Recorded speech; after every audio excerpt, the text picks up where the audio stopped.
Bye. Bye. My job's done. Right, we ready? Ready.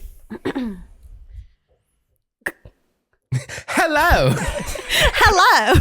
Hey guys. Hello. Okay, right. No, we're down to some serious business. It's always the hardest thing to start the episode because I can't stop cracking myself up. Yeah. Okay, right. And the endings. Yeah. Deep breaths, everyone.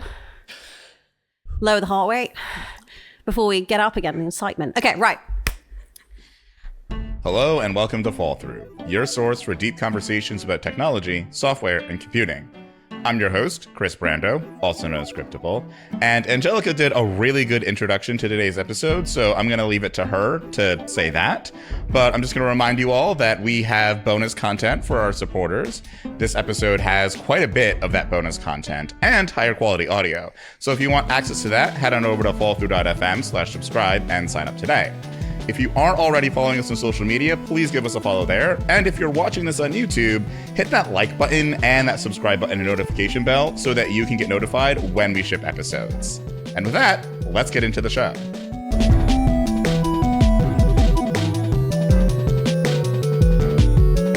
Have you ever wondered what it takes to build a successful online presence? How about you doing it with your boyfriend, girlfriend, partner? That's a whole other level of stress, excitement, fun.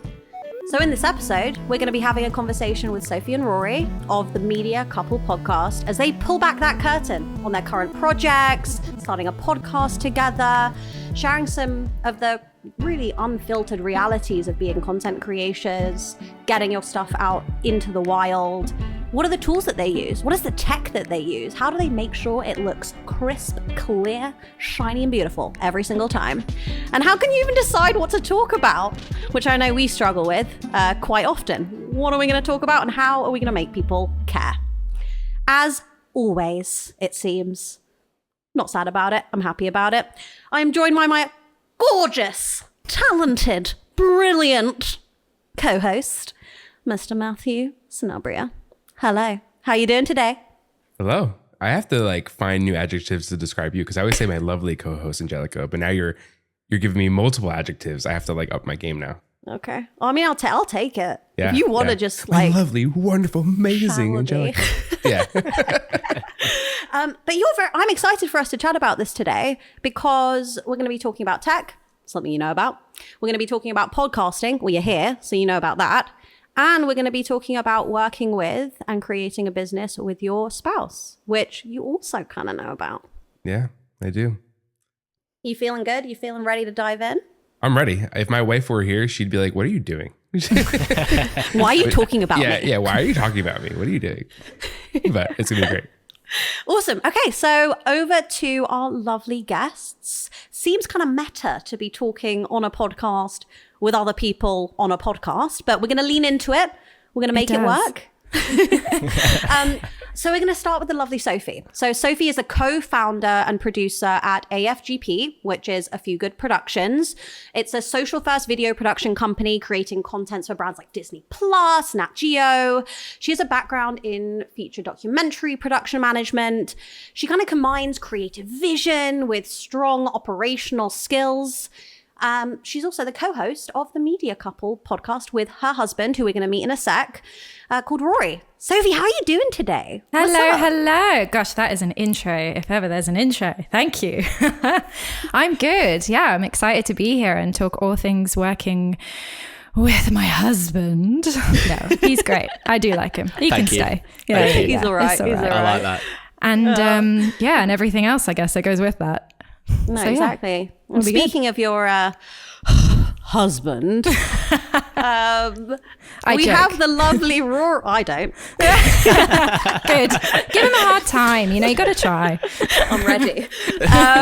We're joined by the lovely Rory, who is a London-based director, editor, and the other half of AFGP, with his lovely, amazing, gorgeous, talented, light of many people's lives wife, Sophie. There we go. But Yep.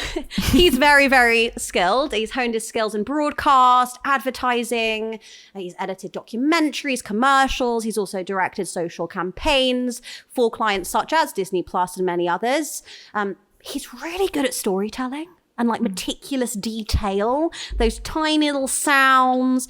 Everything has to be perfect. It's something I really respect about him. And we're going to be getting into that, about how perfect your podcast has to be and how meticulous you are there. And of course, he is the other half of the media couple. So we've got both media couple participants on the podcast. How are you doing today, Rory? Oh, well, I mean, look, thank you for that introduction. I definitely preferred the latter part where you just said how incredible I am at storytelling. You just made me sound like such a big deal compared to what I actually am. I mean, I wish I could have some of the adjectives like lovely and beautiful and all those things thrown my way. But, I'll take good at storytelling. That's fine. I said meticulously detailed. That's a positive. That's a good one. I've never been called that before. So do you know what? I'm going to write that down. I like it. Yeah, put it on the LinkedIn profile. Exactly. I'll be like, look, on a pod, my friend Angelica called me this, so that's got to go top of the CV. Yeah. No, thank you. Thanks for that intro. Yeah, I'm good. Feeling good, excited, ready to, talk about this, talk about everything. Great. Yeah. So I would be remiss before we dive into the questions if I didn't mention the fact that these two lovelies have been in my life for over a decade. I met Sophie on our first day at university, and Rory came shortly after that. Yes, I will be recording. I knew this would happen. The first one slipped out already. I mean, calling me Rory, I feel like I'm getting in trouble. So Rory. Yeah. They have been in my life for a very long time, and they are my best buds. So if I'm slightly more jovial than usual, that is why, because I have not really done anything professional in any sense with them in probably 9 years. No. So I'm very excited. It's a rare opportunity to grill your friends on what they actually do. Hang on, is this a grilling? Ooh. Oh, yeah. I was worried now. It's too late to back out now. We're here. That's it. That's the positive, though. I know them, so I can really push them and get into the grimy details. And Matt's a great host, so he's going to get right in there too. Matt's Yes, like, what if come on, I Matt. just Oh, no, signed Matt's up like, for what? I'm just trying to figure out how much of the London versus America we have going on here. my okay? God. I feel like Yeah. I mean, it's definitely straight in there, are Yeah, we? yeah. Oh, I see how it is. get it out right at the top. Yeah, I see it. Angelica's lighting up right now, right? She has her people with her, and I love it. Yeah. So I'm just like, oh, okay, okay, I got you. Yeah. Welcome to my life, Matt. Yeah. You actually have to This is hear it. people with another accent to you Yep. talking, and you're Oh, the I red one hear out. people with no accent very frequently. True. It's funny True, because Chris and I were talking about this the other day of how when you're around your people, Yeah. you like flip on the switch and like, talk differently, act differently. And I'm like, ooh, I like this side of Angelica.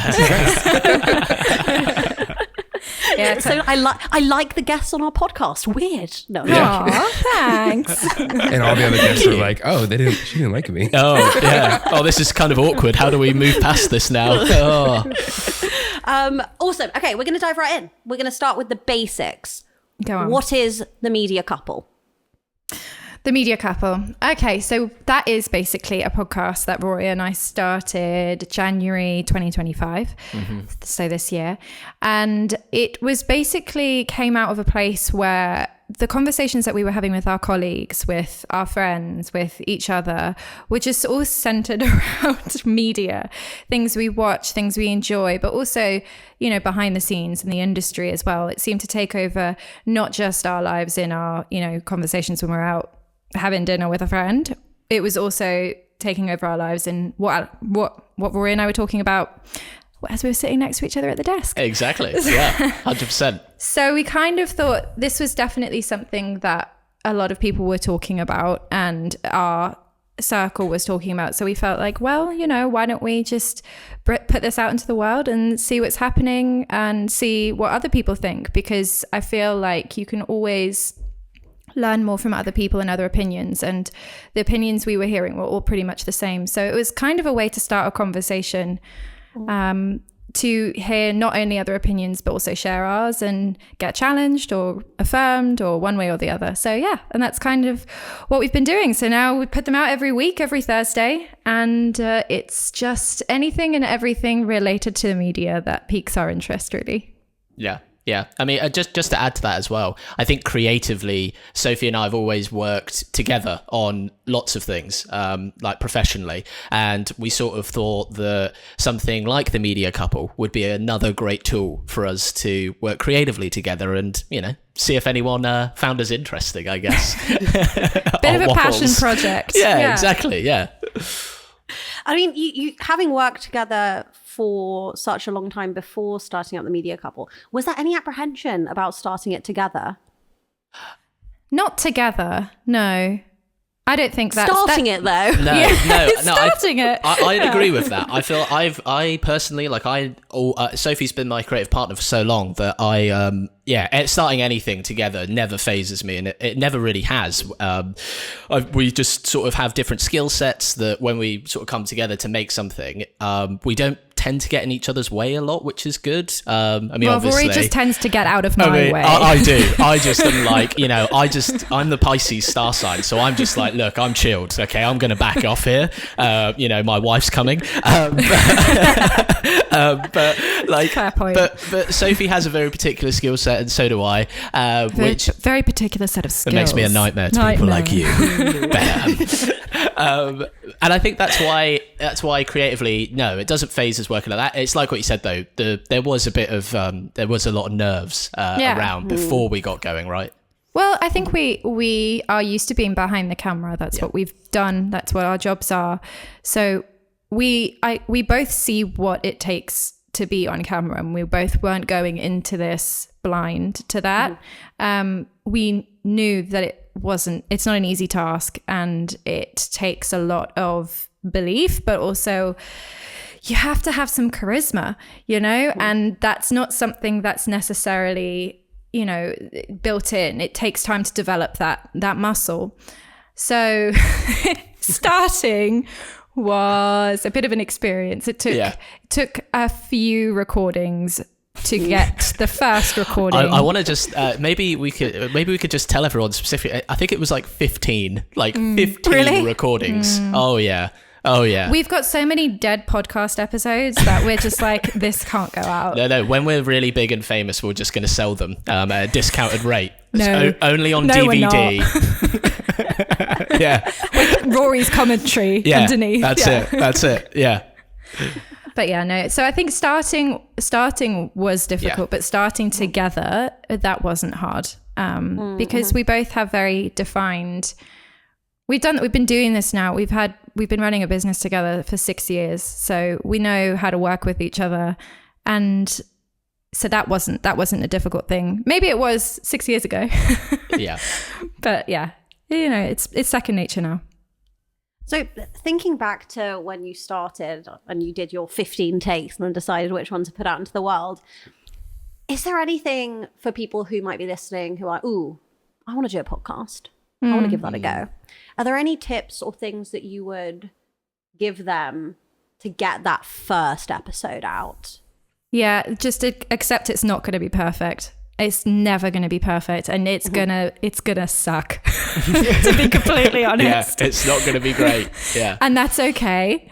That's fine, because you're going to get better. But you have to fail, and you have to fail fast, and then you will perfect afterwards. Yeah. But I think that's our motto and everything. Like, the first thing that you put out of anything, business, content, podcast, it's gonna be, you know, pretty. I wanted to use a few expletives there that just really encompass. No profanity, Sophie. Okay, come on, easy. We can buzz over it. But yeah, it's just, they're not going to be great, and that's okay. You have to be okay with not being great at first. No one is. Yeah. I'd be interested to hear, Matt, your opinion here, just because I feel like I've never done anything pre-recorded. Even like the first podcast I did, they were like, oh, do you want to just like jump on? We're recording and streaming live. Just give it a go. I was like, okay. And I've not done anything differently since. So I don't know. How do you have any advice? What's your experience been? Yeah, I mean, I've created content in a variety of different contexts, right? Like I was a professor for a while teaching Linux, so there's live and pre-recorded content there for a more academic audience. Then like YouTube videos, I create YouTube videos, right? That's a recorded content that you can heavily edit if you need to. So recording multiple takes to get like something better is easy. And then there's this podcast, and which is more of I like to think of this as a more live content, even though we don't have a live audience here. We do have a live conversation going. So if I have to like stop the conversation for something, if I made a mistake, we can edit that in post. We can, but it does throw off the conversation too. So like Totally. these different mediums that you're making content for do kind of change the way you approach it a little bit. And I personally, like when it comes to recorded content, I don't really like the overly polished stuff. I think we've had like 2 decades of this overly polished video stuff that people have been doing. Like my video has to be picture perfect. I personally don't like that. So when I record my YouTube videos now, I just one take them. You know what I mean? Like just record it. If it's not perfect or whatever, I'm not going to paper it over in editing. I'm just going to ship it so people can see it. Like, you know what I mean? Because otherwise if it takes me 2 days to make a 20-minute YouTube video, like that's a poor use of my time. But if it takes me just like 40 minutes to make a 20-minute YouTube video, great. Now I can make more of them and like refine it in the next video, you know? Yeah. That's kind of how I approach it. They don't call you the master of the one take for nothing, Matt. Yeah, he isn't. It's better. Do It's they, more do they efficient call use. him that? They do on this episode. Clearly. Well, Rory's just called him that, so I think they do. We're making it happen. Look, I'm throwing compliments out left, right, and centre. It's the right tone. So for these, I feel like you've hit on a really good point around authenticity, making sure that it feels really genuine, conversational. It feels like whether someone's watching it a week after publish, a month after publish, a year after publish, it should feel like it's fresh. It should feel like whomever they're watching, listening to is talking to them. But when you have to make a decision about whether you want to do another take or whether that was good enough, I'm kind of interested to hear from any of you. How do you decide this is good enough? We're going to put this out. Yeah, I could tweak this. Yeah, I could change the levels here. I could change the tone here, the saturation. But I won't. I'm going to get it out there, especially from Mr. Meticulous.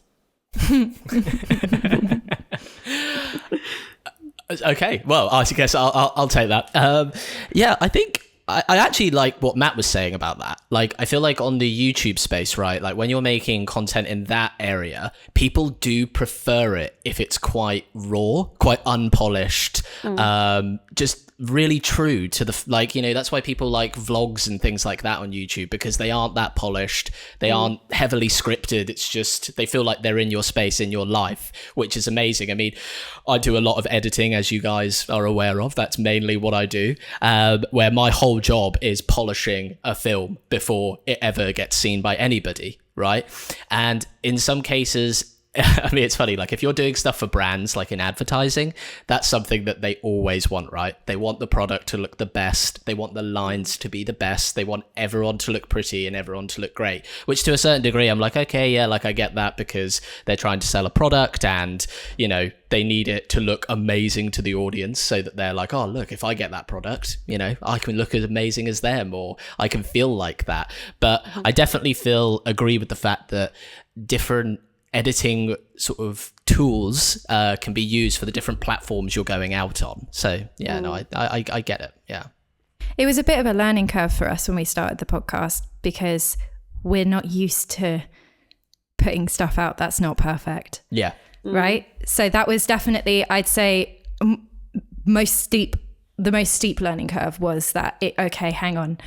No, this has to have, like, you know, that Rory's out of focus slightly, or that my hair is not perfect, or, you know. Don't get me started on that. Yeah. It took like every ounce of my being to not be like, well, we've got to record it again. Do you know what I mean? I think there's a tolerance level that you kind of figure out of what you're okay with putting out. In my head, it's always been what you're saying and the content and the story. As long as that is okay and people can hear you and see you, regardless of, well, you know, maybe they can't see Rory if he's really out of focus, but, you know, more or less, then it's okay. I think that was kind of the tolerance level that we had had to learn for the podcast. Now that's obviously very different when you're working with clients. That's definitely not the case. But that was it was definitely a learning curve for us. It's interesting you say that though, isn't it? It's always that thing of people, like the audio is actually highly important in any aspect of this, right? Like if the audio is not clean, they always say that, don't they, Soph? They're like, oh, if the audio people forgive bad visuals, but they don't forgive bad audio. Yeah, exactly. Yeah. So like, if you're making a documentary and, you've only got SD footage, people are fine with that as long as they can hear what's happening. Yeah. People are... And that's true across the industry, but that's also very true in this. You Absolutely. Think about the podcasts that... Well, I mean, podcasting especially, but the videos that you might watch, if you can't hear anything, you're going to go off. But if you can't really see stuff, you'll be like, that's okay, because I can kind of make out what's happening from the sounds. Yeah. And that's why we had to buy special mics. Which we'll get on to, don't you worry. So I want to talk a little bit about like, how's it been going? I want to hear about like highlights. What's been the best part of this experience? What have been the worst parts, the parts that have been a little bit difficult? Yeah. From you both. Do you want to go first, Sophie, or? All right. Yeah. Okay. Highlights have been having conversations with Rory and other people about the podcast in a positive way. So, when you have conversation, people leave a comment and, they're making a really valid point. Or we've had so many people who we've known kind of, in passing, or we kind of know on the periphery, who have contacted us and said, oh my God, I saw you on this and I saw you on that, or you made a really good point here. And it just opens up a whole new layer of conversation. And it's just really nice to talk to people about that. It makes you realize that, you're not just speaking into a void, but also it opens up new opinions and ideas that you hadn't necessarily thought of before. So that's been, I think, the highlight for us. Well, for me. And negatives have probably been the trolls. Yeah. Like I anticipated it, but not quite as heavily as they have come for me. And also how obviously it's coming for me and not for Rory, because I'm a woman and he is not. Yep. Yeah. Sorry, sounds about right. Yeah. That sounds par for the course in this life. Yeah. So I think that's kind of been that's my peak and my trough. Yeah. 100%.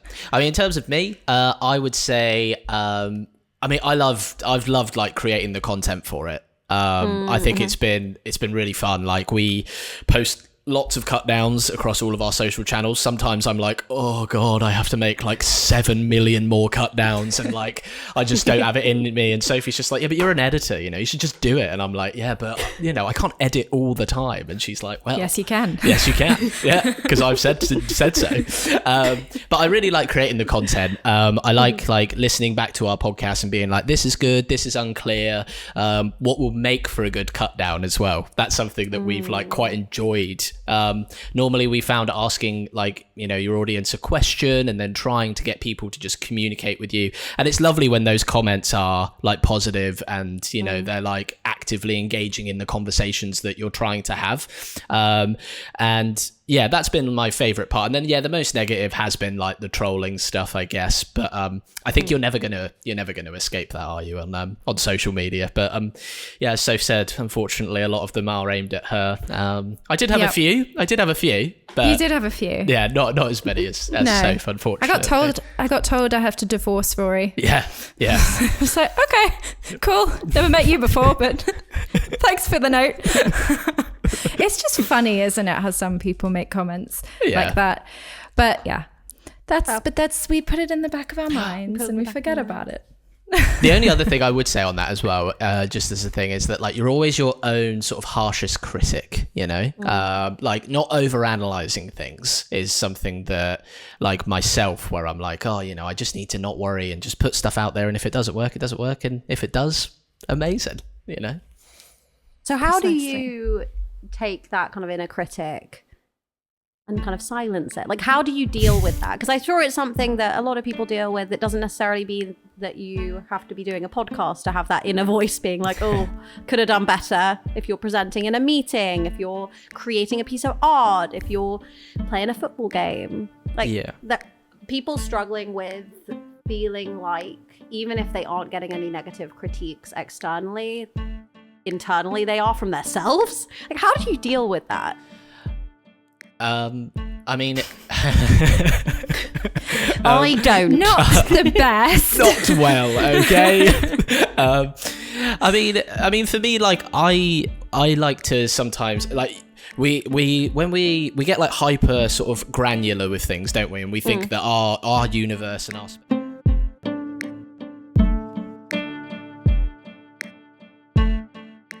I know that you all had been changing up, trying out different formats, different ways to run the podcast.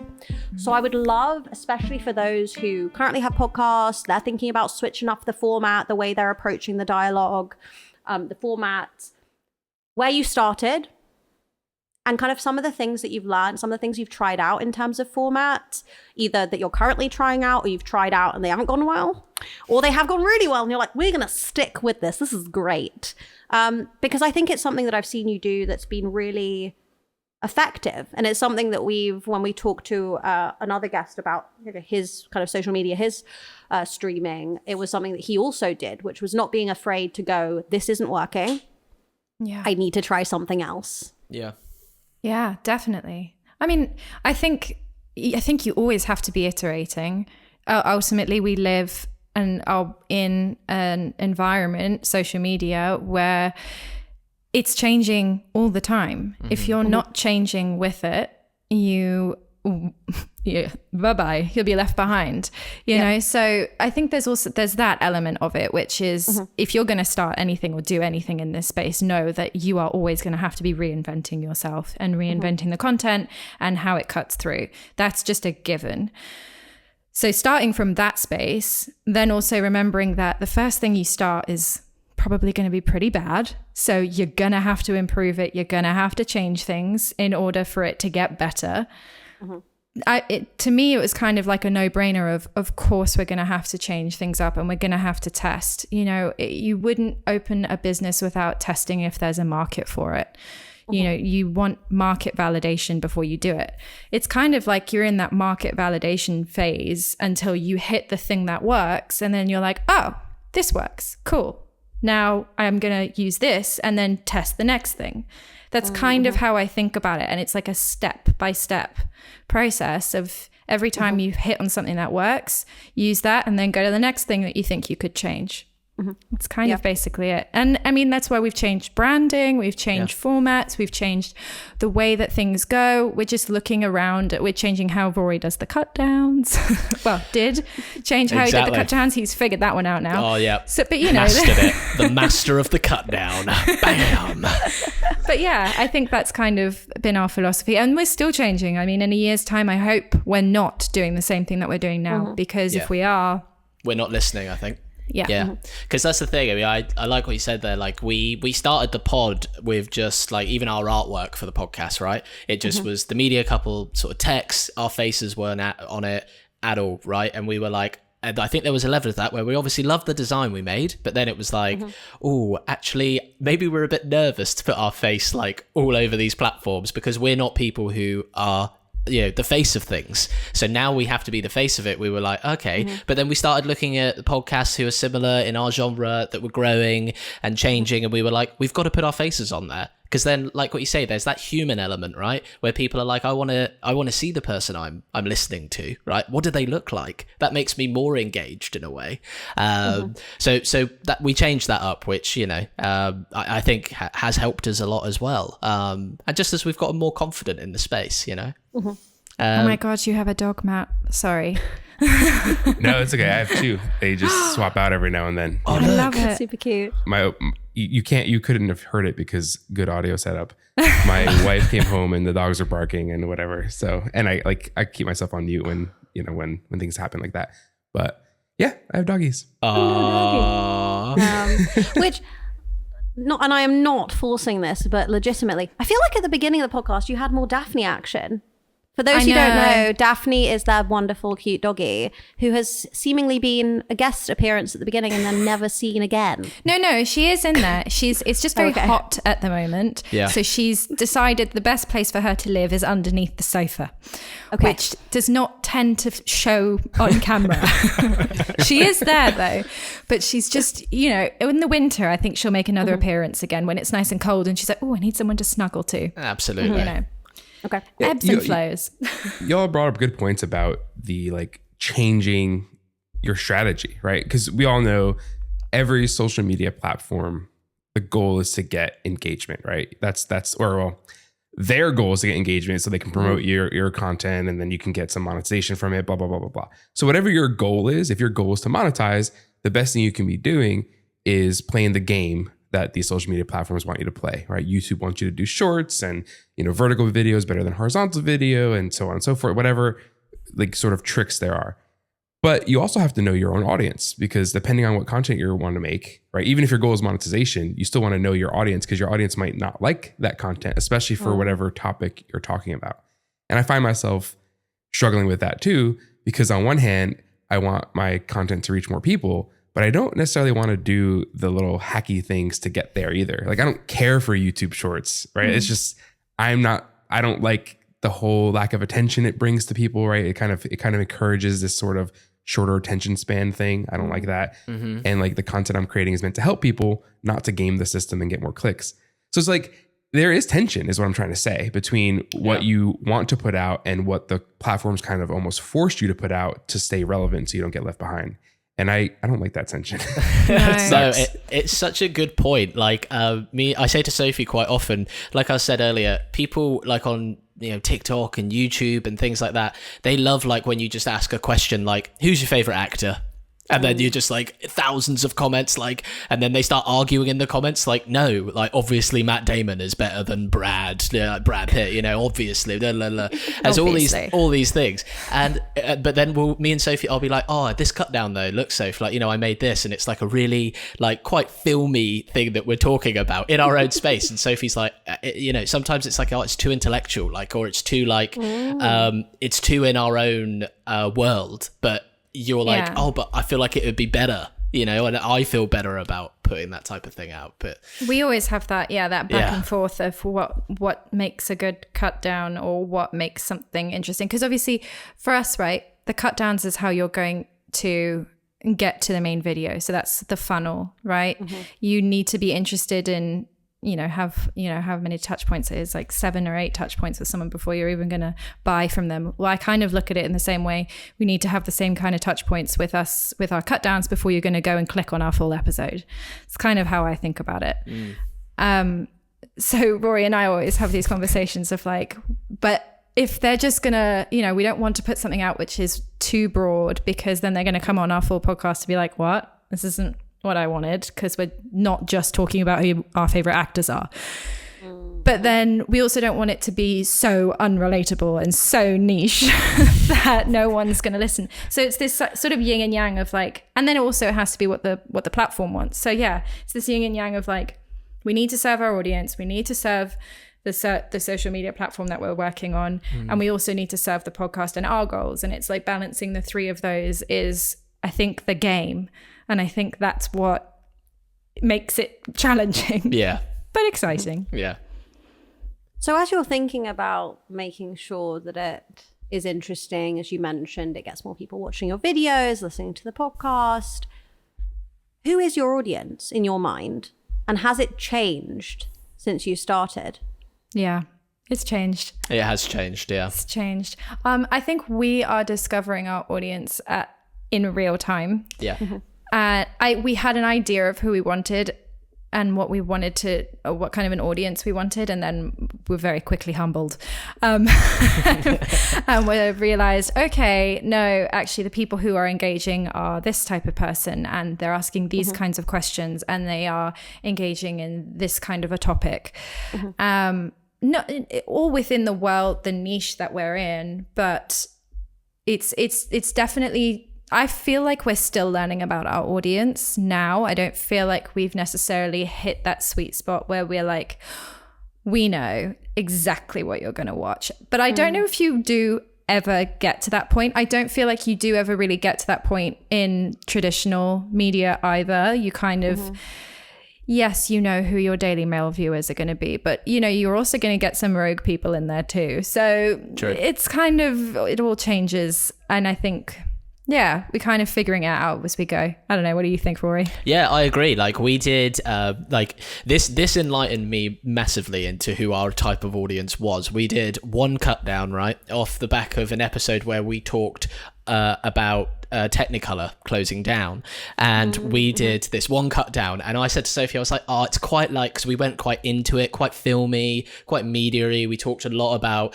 like the film industry, VFX, things like that, and I was like, this cut down might do okay. It was our most successful cut down. We got like over 150 followers off the back of it or something like that. It was so amazing, and it's literally half the people who were commenting were like graphic designers, film directors, editors, producers, like actors, like all people within our ecosystem, right? And it was like, it was so nice because basically we'd just given them value, and they were like, oh, well, I'm going to follow you because you're the same as me. So I'm going to learn more from you. And we gave them that value, because we find it a lot. Like sometimes if you're not giving your audience any value, it's kind of like, why would they follow you then? So that's kind of the yin and yang thing that we balance, because sometimes you want to be like, who's your favorite actor? But they're like, well, that's not going to make me follow you, because I could just ask my friend that, you know? You got to provide some value, but then you also like I tell my wife this all the time. So since we haven't spoken about it yet, but my wife and I have a chocolate shop. She's a chocolatier, and I work with her, to help that is with the chocolate coolest shop. job. Delicious. So we opened that. We opened that business, and it's obviously different than a media company or a digital business. There's a physical location involved and food and blah blah blah. So it's a different kind of context. But still, we suffered through the same things, right? Like startup cost is high. You have to find your audience. Branding needs to be important. So we rebranded and changed the name too, because we saw where it was being, sort of a blocker for people.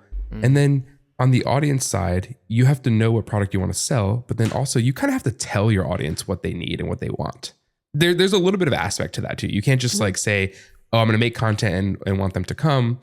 But you also have to go out there and say, I am going to make content and I'm going to tell you what you want and what you need. And here's what it is. Because let's be honest, most people out there are more follower than they are leader. And that's okay. I'm not saying that in an NPC bad way, whatever. I'm not saying that in that way. That's okay. But that means they need to be sort of shepherded towards something. Whether you want them to buy a product, whether you want them to subscribe to your channel, whatever it is, you kind of need to pull them and tell them like, here's what you get when you come this way with me. And that works. We do that at the chocolate shop all the time too. Like we tell people, here's what you need for your graduation or your wedding. Here's exactly what it is. Oh, you have these colors? Great. Here's what I can do with that.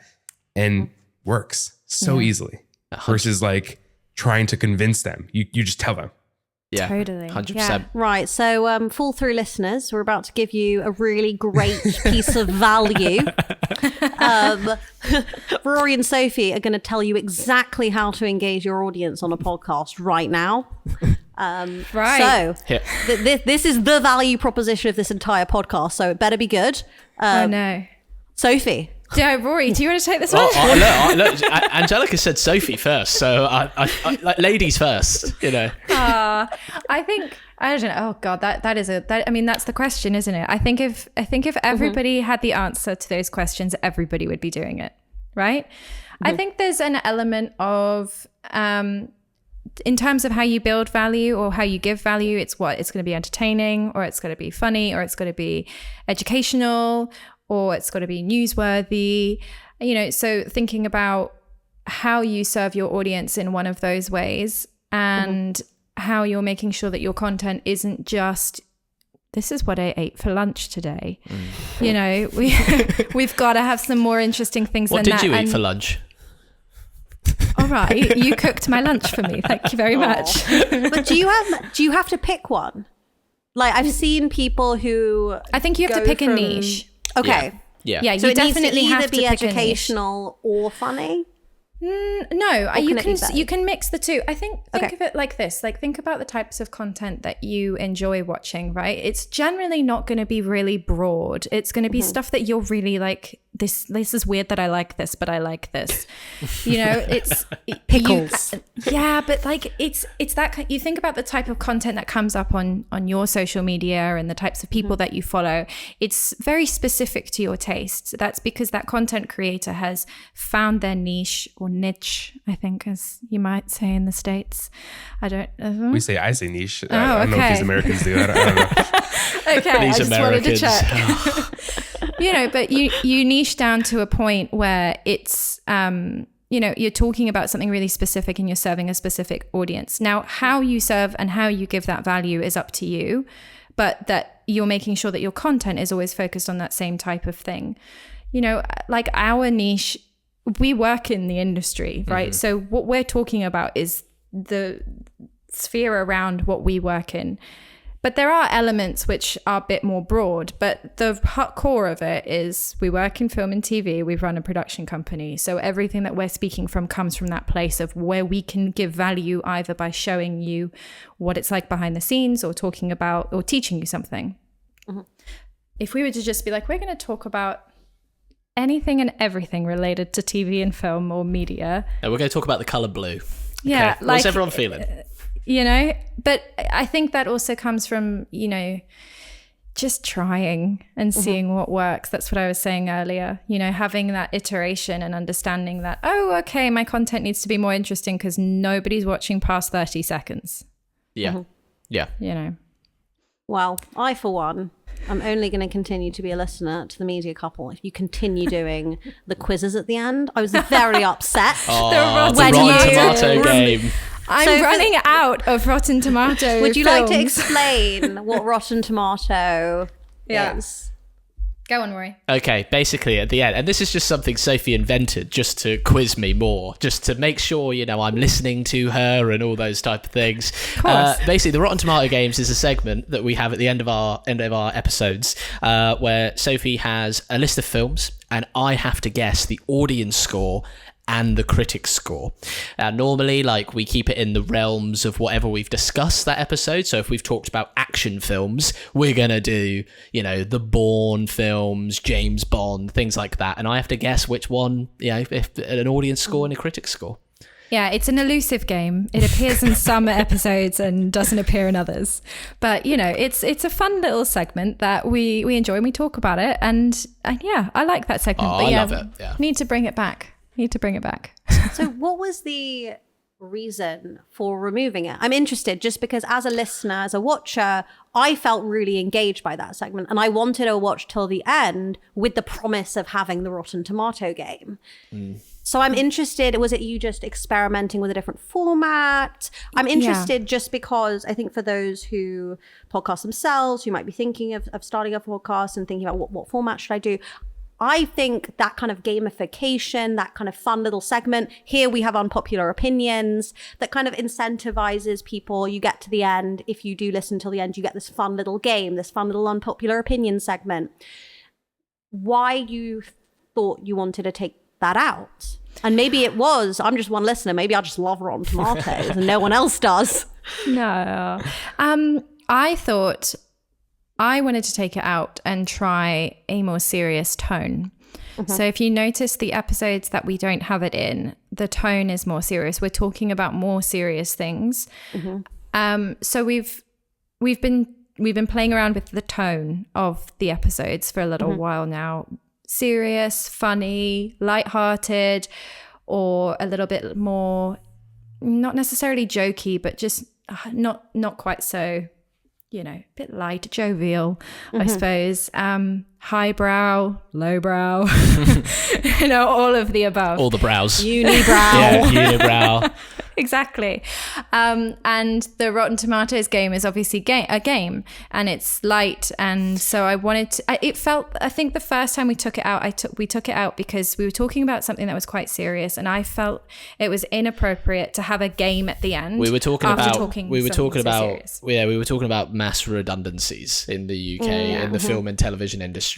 And sometimes we're just like, because these are like our colleagues, some of these people. These are people we're friends with, people we know, and it's a bit like, how can we've just had a really serious conversation about how much that sucks and like, you know, we wish that wasn't happening and how you could change and what that type of thing, to then be like, so what got a better score? Harry Potter and the Chamber of Secrets or the Prisoner of Azkaban? It just felt a bit inauthentic. It felt tone deaf. Yeah, it did. To be It honest. did, yeah.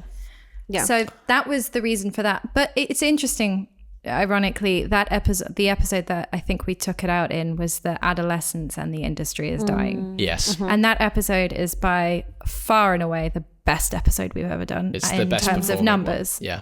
Which is really interesting because we didn't think it would, and now we're like, oh no, we've created a really serious podcast for us. Well, because I remember we looked at each other after, and we were like, were we really sad the whole way through that? Like, we're not that sad normally, but we sort of were just like Eeyore from Winnie the Pooh. We were just like, okay, like it's all gone, but you know, but it did do really well, that episode. It did, yeah.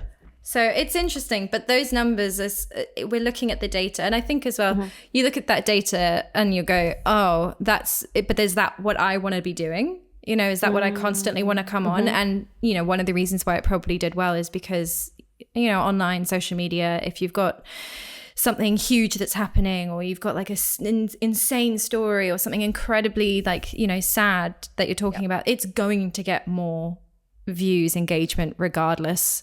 So we were kind of like, okay, although that's done really well, I don't know if we necessarily want the whole tone of that entire podcast to be woe is me and woe is us, you know? No, it makes sense. Makes sense. It's a constant experimentation with tone. And Yeah. the episodes you might not think are going to do well will perhaps do well. Just to add on that as well, we used to have a longer intro. Right? We used to have a much longer intro, which was like, we're a husband and wife team who run a production company. And it was like 40 seconds before you even heard us go, hello, like, you know, welcome to the episode. And then me and Sophie looked at each other one day and we're like, should we just like talk and just say, hi guys, how are you? Thanks for being here. Like, get into it really straight. And it's because like, it was more me because of that like advertising film stuff where it's like, no, we have to build. And it's like, yeah, some people don't have time for that. Some people just want to listen to you speak and listen to you. So now our intro is, welcome, you're listening to The Media Couple. First 3 seconds, you're in the room. Yeah. You know, you're in with us. And that's it. And we did that. And we found that it's actually improved. As much as I love you both, I didn't really resonate with listening to how you had your eggs for 2 minutes. Exactly. And look, you can just talking about what we had for lunch. Yeah, you can just have a call with us, and we can talk all about lunch and food and eggs. Me and Matt never faff about at the beginning of episodes. We're straight in. Oh yeah, we're 100%. so straight in. So focused. We just go right in. Yeah, we totally do. I totally Every felt. episode. I felt that at the beginning of this episode. Some tension here, you know. It's a balance for sure, but we've gotten better here. We have got Call better. Through. I think when you like your podcast co-host, it's difficult to not want to chat with them. Okay, so we've talked about tone, we've talked about inner critic, we've talked about playing around with audience engagement, etc. I want to shift now to talk about the tech. Oh, I want to know. So this is where I go. Yeah. Sophie, see you later. Cheers. Been nice. So I want to hear, like, how did you decide what mics to use? How do you edit? What software do you use? I know that we don't want to talk about it because it seems to be what everyone's talking about. We've got to talk about the use of AI. Okay. AI. No, let's leave AI till. Can we just talk about when Skynet finally come and take over? That's what I want. And when is Arnie making the comeback? Like, when is the Terminator going to be my reality? That's what I want to know. Oh my gosh. So tell me, Rory. Go on, Rory. Rory. Oh, right. Rory. What? Rory? What technology are you using? What mics are you using? I want to start with the hardware, and then we'll move to the software. So we started with we've just got Rode mini USB mics, the ones we have here. We just wanted something quite small, quite versatile, and Rode's Cheap. a brand. cheap initially. Yeah, because we sort of didn't want to actually invest loads into the pod at the beginning, because we were like, what if we get on it and everyone's like, who are these losers? Why do people want to listen to us? You know, Still kind of in that space, still but, kind you of, know. yeah, that's true actually. It's because the Rotten Tomato game's not here. Anyway, so yeah, mics, we did that. The initial setup was actually all fine. We recorded all like via laptops and stuff like that, and a lot of the other stuff. So we used Adobe to cut everything, the full Adobe Creative Suite, and it's something that I use in my professional career a lot, alongside something like Avid and After Effects as well. But what we found with using something like Adobe is we already had all the tools to create the podcast, right? Like we already had, we're a video production company, so we had a 6K camera. So initially when we started filming, we were using our iPhones, and then it was really sad when you got to the end and I was like, oh, I don't think mine was recording. And you're like, we've been talking for 45 minutes, soul destroying, crushing. Don't do that. Get anything that has a red light on it and make sure the red light's on, okay? But yeah, as I was saying, back to the tech. So I use Adobe a lot for all of our podcasts. And I mean, it's pretty amazing. Like you say, AI is the thing that, we're all talking about it, and it's something that none of us can escape from, especially now in in every walk of life and in film and TV. Like it's come for us, and it's very much here. But I personally, I'm not like massively scared of it. I think that there's a load of benefits to it, which has actually massively helped our podcast, right, Soph? Oh yeah. Like when we started, I would cut it in the traditional sense, right? So I'd have an hour-long episode, pull that onto a timeline, pull my audio, sync it all, start cutting manually, right? And obviously to keep it engaging, I didn't just have one shot of me and Sophie. I wanted to do like cut to Sophie, cut to me, wide close-ups, very varied shots, basically, to keep it engaging for the viewer. But that would take me about 3.5 hours to edit. Right, it would take me a long time to sit and do it. And because Rory would edit it like it was like a client video. Yeah, okay. Hey, I can't not do it like that. So it had to be perfect, frame perfect. Yeah. Which is great. We love you for that. It's my OCD, Sophie, right? That's the thing. It just it's in my brain. As I say about my wife, Rory is very particular about his particulars. That's okay. Yes. That's it. Yeah. A particular type of person, okay? That's it.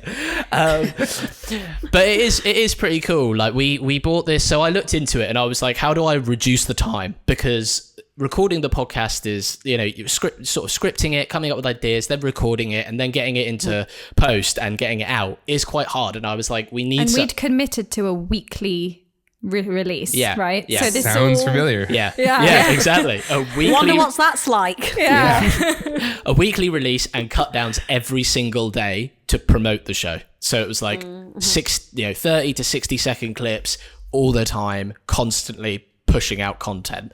And I was like, we need something that makes this quicker, because like we can't grow AFGP and do our normal jobs as well as grow the podcast. We just don't have enough time, and we would run out of time, and then we'd be like too exhausted to cut it. So I found this software which I've really liked. It's called AutoCut, which I pay a subscription for. It is an extension within Premiere Pro that you can just have within the software as a tab. And basically, there's a thing that's called Auto Podcast, right? So you load in your footage, assign the cameras. So if you've got 3 video tracks, you can have a wide of yourself on there, then a close-up, and then like a mid, and you prompt that. You tell AutoCut all of those things, what's happening on each track. You assign the audio tracks, and then you basically tell it, do you want need to make sure you're recording separate audio tracks. Yes, there you go. Thank you, Sophie. Because we've had that mistake before. We loaded it in, and I was like, why is it not just doing it? And then it was like, because it's given a mix of both of us blended into like a super track, right? And now it's like, well, you're not on separate tracks, so I'm not cutting it. And I was like, God, AI. Anyway, and you set that to go, and honestly, it will cut a 40 minute episode in 3 minutes. Yeah, it's literally. Insane. And it's not the best. No. But for the time saving, it is amazing. Like I said to Sophie, this is like life changing for me personally, because you you still prompt it, right? You still do all the prompts. Like, you tell it, do you want it to be like slow? Do you want it to be pacey? Do you want it to be hyperactive? Do you want it to be emotional? Like, we can pick up on key things like that, zoom in on faces, auto zooming as well, right? Which is something that's huge on YouTube, like the slow zooms in, out, cut in, quite chaotic, that type of thing to keep the viewer engaged. You can prompt it to have all of those things. And then it just... I like how you said quite chaotic, just getting a little bit of the, normal traditional TV editor versus YouTube editor in there. I totally get it, because I've cut more things on YouTube lately, even like films, and there's like a YouTube way of cutting and then a film way of cutting. So they're two totally different type of things. But the AI software in that has been pretty incredible. And also, just like Premiere now and Adobe has audio enhancement features, right? So if your audio is not great, don't worry about it. Chuck it in there, hit enhance speech, and it just cleans it up for you, takes away all that sort of de-essing, hissing, sounds of fans, ACs, dogs in the background if they're barking, you know what I mean? And it does all of that, and it's incredible. Like, it's a game changer.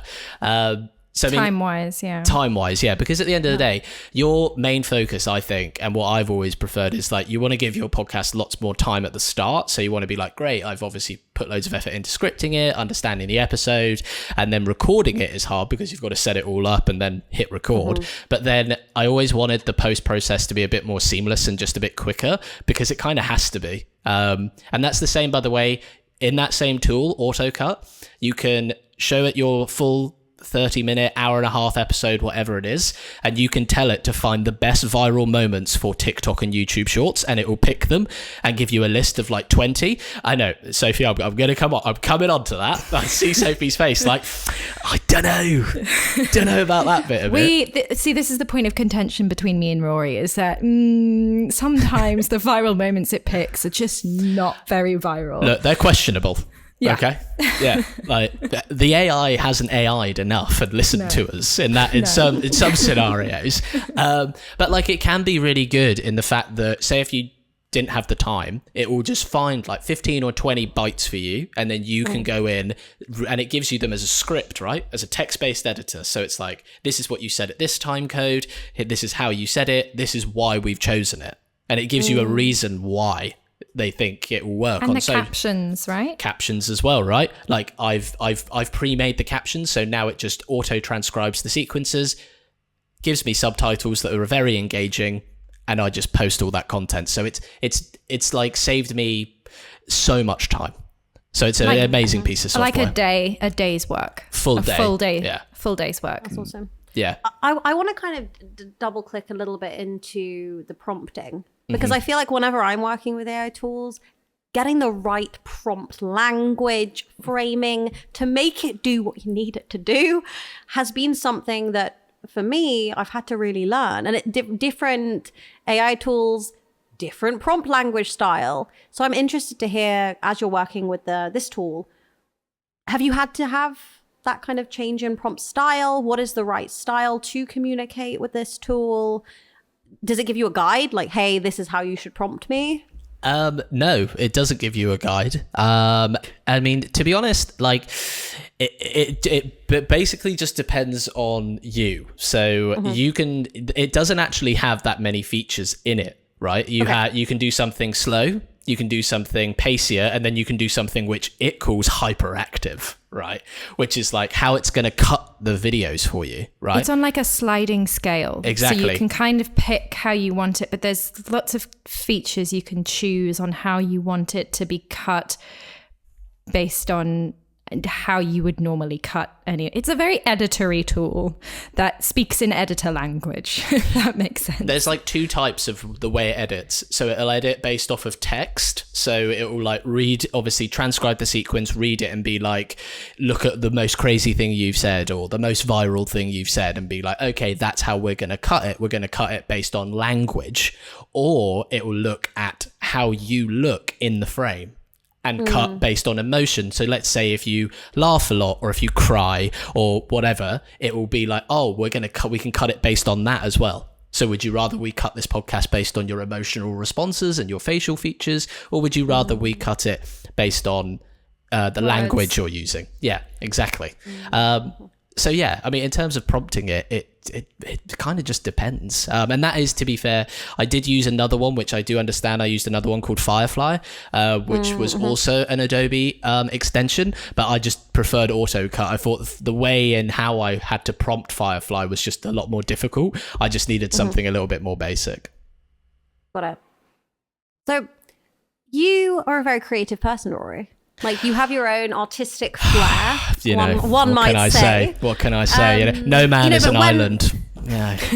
but like when you're editing, when some of the pieces that I've seen you cut for clients have been very artistic, very creative, you have, I think, your own style of editing. So I'm interested to hear how you balance your personal style and the quality of the edit with using these kind of auto cut tools. For me, if I input something and I ask for, AI, please, look at this couple of paragraphs, rewrite it to make it more concise, but it often strips out the me. It strips out my creative use of language. It strips out the personality. It makes it very bland, very vanilla. I love vanilla. Great flavor of ice cream. Not Underrated. an insult. It's just, there's no gummy bears, there's no sprinkles, there's no additional panache. There's no Angelica. So there's no Angelica in that, That's sad. Well, this podcast is riddled with gummy bears, sprinkles, and panache. Love it. But yeah, like, how do you find that balance of kind of, I see how that time saving is wonderful, it's worth it, but how do you balance that with the quality of the edit and keeping in what is you as a creative editor? I totally get what you mean. I think it is hard because these tools, like, they don't necessarily know us, they don't know how we communicate, how we think, and we can prompt it all we like, but a lot of the times it will be like, that's not really the vibe I was going for. Like, I'll be honest, like, in terms of the podcast itself, when I run it, I mean, it's me and Sophie talking and cuts between 3 cameras, so the hyperactive approach for that is something I actually prefer, and I actually quite like the way that it cuts it for me, because that is how I used to cut it as well. So I used to cut it quite energetically, quite quickly, because I'm all about viewer retention. And unfortunately, as I'm sure all of you know, that's the way YouTube just does things. It's like, it's all about how long they're going to sit and listen to you. So I'm like, okay, well, if the cuts are quicker, let's keep them here. So they're like, what's happening? The cut downs are somewhere where I do get a lot more creative, because although the auto cut software can generate the ideas for me, I still have to pick them. And a lot of the time, as Sophie said, they're not right. They're not right. It doesn't give people enough context. It hasn't understood what I've asked of it. Like, it will just choose things, like very weird things, right? So sometimes they'll just be like, why has it done that? That doesn't, and sometimes it just won't make sense. It will be like, that's not the question we asked. That's not the answer we gave. And it's just jumbled loads of things together just based off of like the type of language we're using. So actually with the cut downs, sometimes I'll just be like, you know what, this isn't working. I'm just going to do this myself, this part, and I'm going to do my own style, right? And choose the best points that are going to sell the podcast. Now, if you ask me how AI is being used in a film and TV perspective, now that is interesting, because like Google VO3 came out, and I remember a lot of people were like, okay, there you go. There goes our jobs. It's all over. That's it, like, and it is an incredible piece of software, but it still requires a lot of prompting, and it's not always going to get everything right. And remember, it iterates only on what it's learnt. So previous creative, not new creative. So I think that's where new voices and current creative voices still have a bit of an edge in that respect. Just like how Rory does still have his voice in how he edits. You can create to a certain extent with something that is iterating, but you can't create something really new. Yeah. Yeah, exactly. Yeah. It's a good way to put it, actually. Thanks, Sophie. I like that. Sorry. Yeah, that's good. Just come in to cut clever things. I know. God. Nice one. I like that. Okay, so you clearly use this quite heavily in the podcast.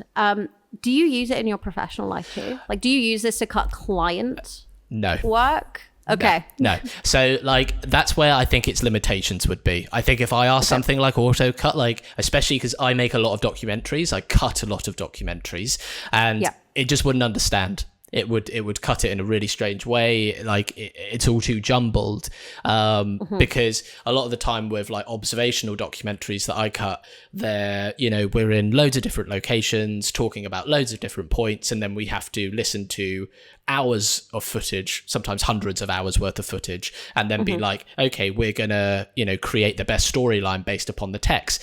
Now, where it does come in handy in my job, which I've used loads. I mean, even this week, this past month, I've been cutting 2 docs and I've used it tons. This is the text-based editor in Adobe. Is incredible. It's something that software 6, 7, 8 years ago never used to have, and now it is amazing. You can load in your content, transcribe an entire day of rushes, so it could be 4 or 5, 6, 7, 8 interviews in that day you've done, transcribe the whole thing, and I can literally do an entirely text-based edit before without me actually being really like having to get nitty-gritty with how I cut it. I can just have a text window up in the top corner and cut it that way. So that, and there's my timeline. So that has been amazing.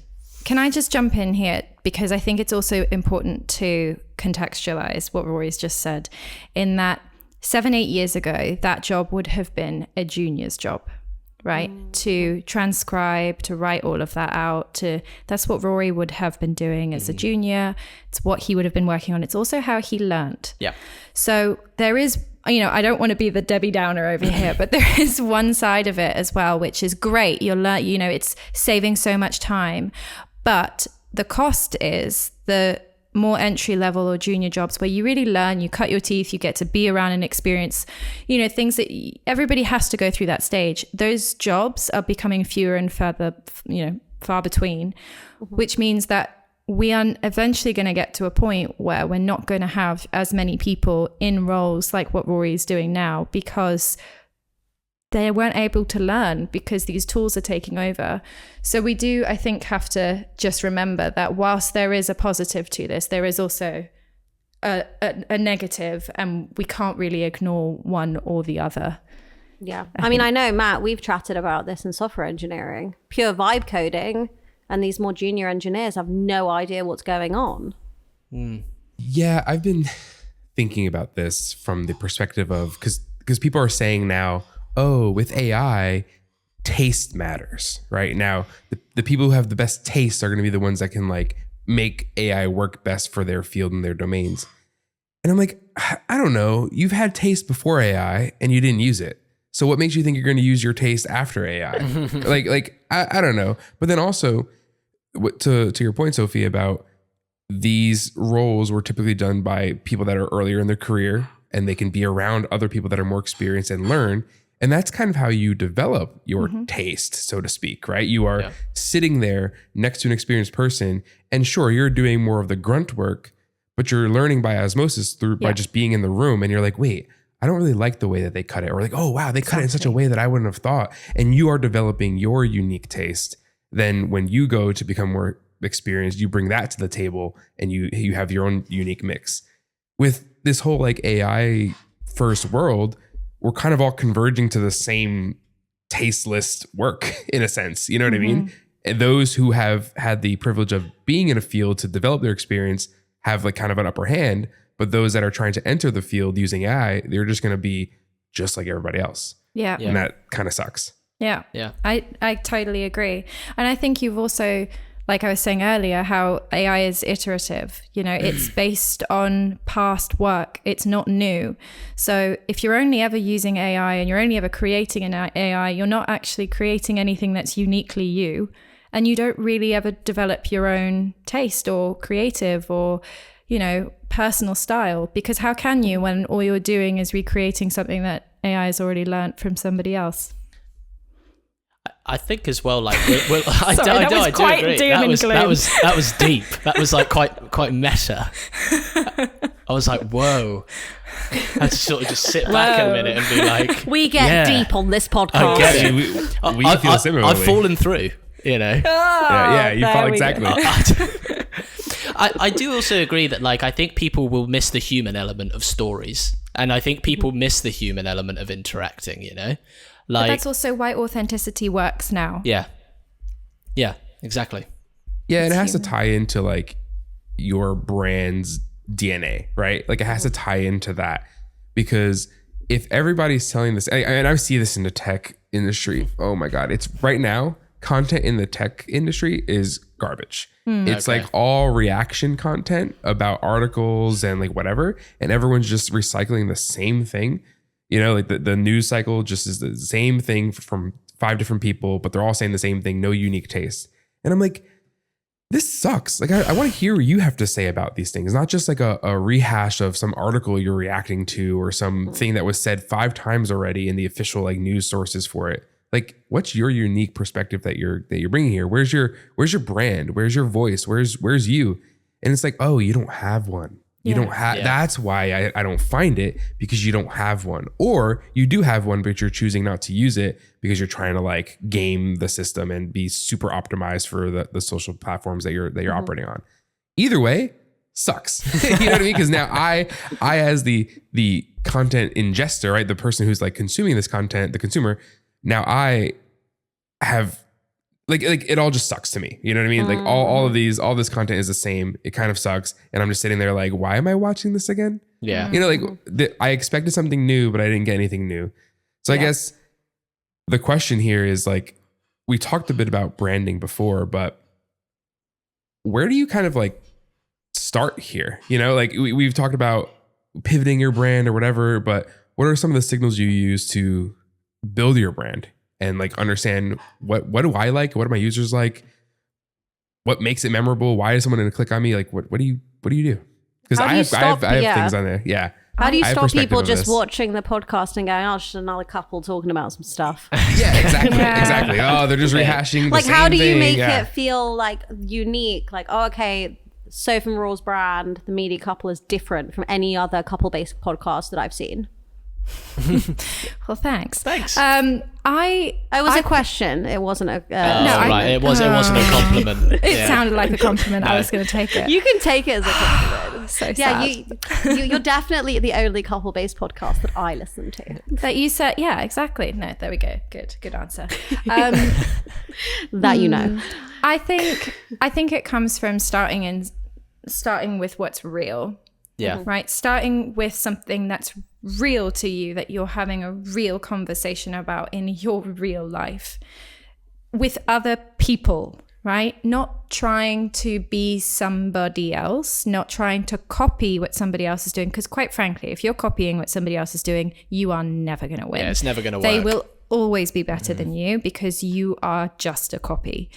So you have to sit with what interests you, because generally you find what interests you as a person, and when you're having conversations and when you want to respond to something or you want to engage in something, those are the moments that you need to grab hold of and go, okay, this is interesting me. And we're one of, 8 billion people in the world.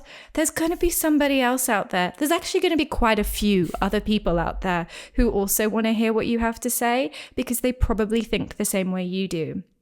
At the end of the day, our whole world is based on storytelling. So if you're hearing a story, if you're hearing something come to you and you're like, oh, I want to learn more about that, grab hold of that, look at what that is, think about how that is sort of the seed to maybe grow something within that space, within that niche. Because if you're interested in it, other people are going to see you're interested in it and be interested in it too. If you're just doing something just for the sake of making a podcast, then don't do it. Like, there's no point, because you will run out of ideas, you will get bored, and then your audience will see that. Your audience will probably see that before you do. Yes. Yeah. And they'll tell you that before you get there. He'll let you know. Yeah. So I think as long as it's grounded in something real, yeah, then you're probably good. Yeah. But yeah. That's my 2 cents. We've talked about kind of how you think about being creative editing. I want to talk a little bit about how you stop yourselves from becoming bored, or getting to a point where you're like, well, we might as well talk about this thing. There's nothing else to talk about. We're not really passionate about it. and that will come through on the podcast. But, you know, we got to put something out this week. Trying to get rid of that, like, almost creative burnout or actual burnout where it's just exhausting. You both, you know, you have full-time jobs. You especially are doing the same thing in your actual job as you are, for example, with you, Rory, like editing. Like, you're sitting at a computer all day, you're doing your actual job editing, and then you're still sitting at your desk all day. This is a common theme that we have in our conversations between Rory and me. It's like, I have been in this room for too long. But like, how do you combat that? Get a comfy chair. Get a really nice, comfy chair, and everything's fine. It'll be fine. But yeah, how do you stop that creative buzz? How do you stop yourselves becoming burnout? I mean, even just at the beginning of this, Matt, I know you mentioned, you're like, oh my gosh, Angelica, like, you're so happy, like you've lit up. I'm like, yeah, because I'm excited, because I'm ready to go. But sometimes, like, let's be honest, I'll be honest, sometimes I go onto the podcast, I get ready, and I'm excited to have the conversation, but I need to get myself jazzed up. Yeah. I'm like, oh, okay, let me get myself into the podcast vibe, the podcast mood. Maybe I just want to sit and not use all my energy to be really chipper. Maybe I just want to be a little bit bland today, but I can't because I have a podcast. I feel this because I'm generally a very high energy, happy person. My wife describes me as a Labrador, right? Like a golden retriever or whatever. I could see that. Happy. Yeah. But like this past week, this is my first week back to work from surgery, and I couldn't talk, right? So like this is my first week back talking, and it still hurts to talk. So I'm not talking as much as I normally do, or as like, oh my God, happy go lucky. But we still got episodes to put out, right? We still have things to do because we are trying, you know, we want to keep a backlog going so that we all can take our summer vacations and still have content come out and blah, blah, blah. But there are days where it's just like, yo, I 9 a.m. podcast, like, nah, I'm good. I don't want to do this today. I went to bed excited. I woke up. I kind of just want to not do this right now. I want to shift this maybe like 2 hours, but you can't, right? Because you have like scheduled with a guest, they're coming on, you have to like do it, and you have to make sure that you're giving the same level of energy and branding and everything that you always do. And it's not easy. It really isn't easy. I don't know. I don't have an answer for how to like I combat it. It helps when you have a nice co-host that you can like bounce energy off of, right? So I guess in your case, you know, Rory and Sophie, you have each other. So you can like you lean on that. If Sophie ain't feeling it today, Rory picks it up and vice versa. And same with us, Angelica, right? There's days where I'm like quiet and there's days where you're quiet, and we just like pick off each other, and it's helpful. Outside of that though, kind of just have to do it, right? Yeah. Like you kind of just have to get it done. Just play your UNPOP song. Let's go. Let's go. Before every podcast, I have a song that I have, it's not a specific song, but it's like a, you know, EDM. You're getting pump tune. Yeah. I can just see like let's go. I see it like before the podcast, Angelica's camera, she's just like going crazy. I'm ready to go. Why can't that be at the start of every episode? Just Angelica's rave. I did some weightlifting Should be a new this segment. morning. Yeah. My calluses burst because I did too much weightlifting this morning. Whoa. It was not Pumping great. iron. Meanwhile, I cooked breakfast 10 minutes before this podcast Welcome started. to the dumb show. Amazing. Oh my God. I don't know. But no, seriously, how do you get yourselves in the right mindset?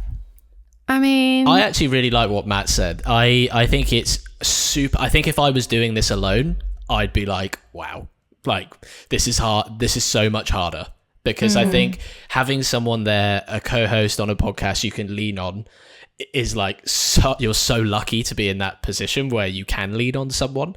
And I think some days, like there are some days where like I'm normally quite a happy person, quite like a jokey kind of guy. I don't like to look at life too sunshine yellow. I am a sunshine yellow. Yeah. I don't like to look at life too seriously. I'm just like, I say to Sophie sometimes, I'm like, I just have a positive outlook on life. You know, like I don't know. Like I don't Just a happy guy. I'm just a happy guy, you know?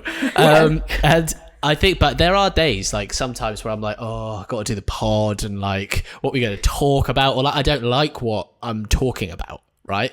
And sometimes I'll like say a segment and be like, oh, I feel like that came across like really inauthentic. Like I don't get, like, do you know what I mean? Like I obviously have to be interested in it, and I obviously have to be passionate about it. But in terms of creative burnout, it's amazing when I can lean on Sophie sometimes, because like, if you're working and you have clients and you have a really hard week and they're like taking all that creativity out of you. They're like, well, no, I'm paying you to make my film, so I need you to be here doing all of this. And then you're like, but I've got the podcast, I've got to write my own thing. Sometimes it gets to Thursday, and Sophie's like, oh, I've done like all these segments and I think they're really fun. And then you're like, oh, thank you so much for doing that. That's so nice. That's awesome. But yeah, I think that's one of the things how I try and avoid burnout. Just leaning on each other. Is a big one for me. I think it's also learned, right? I think there's an element of like, it's discipline. It also just takes pure, like, you just have to do it. You've made a promise to yourself and you're going to have to do it because you promised to yourself that you're going to put this out. And that's kind of how I feel. I'm like, I don't want to let myself down because I told myself I was going to do this. And that's not something I've always necessarily had. I think I had to learn to value that I was doing this for me and value that the promise that I made to myself is important. So I need to keep it for me. That's kind of the process of how I, go through without burning out, I suppose, because I'm like, no, this is about me. This is about what I want to do. And I kind of look at this as it's a bit of a passion project for us. So if I'm not doing it and if I'm feeling burnt out by it, there's something wrong there because it shouldn't be something that I'm feeling negative about. Now, obviously there are days where I'm like, I'm tired and I don't want to talk. Yes. Yeah. But most days I can talk for 20,000 minutes, and I'll be fine. Yeah. So it's just one of those things where I think... I see your face, Rory. Don't say anything. I just really wanted to be like... No, hold it back, Rory. Okay. What? Go on. 20,000 minutes is beyond a day is what he's trying to say. Oh, yes. Well, that's the point.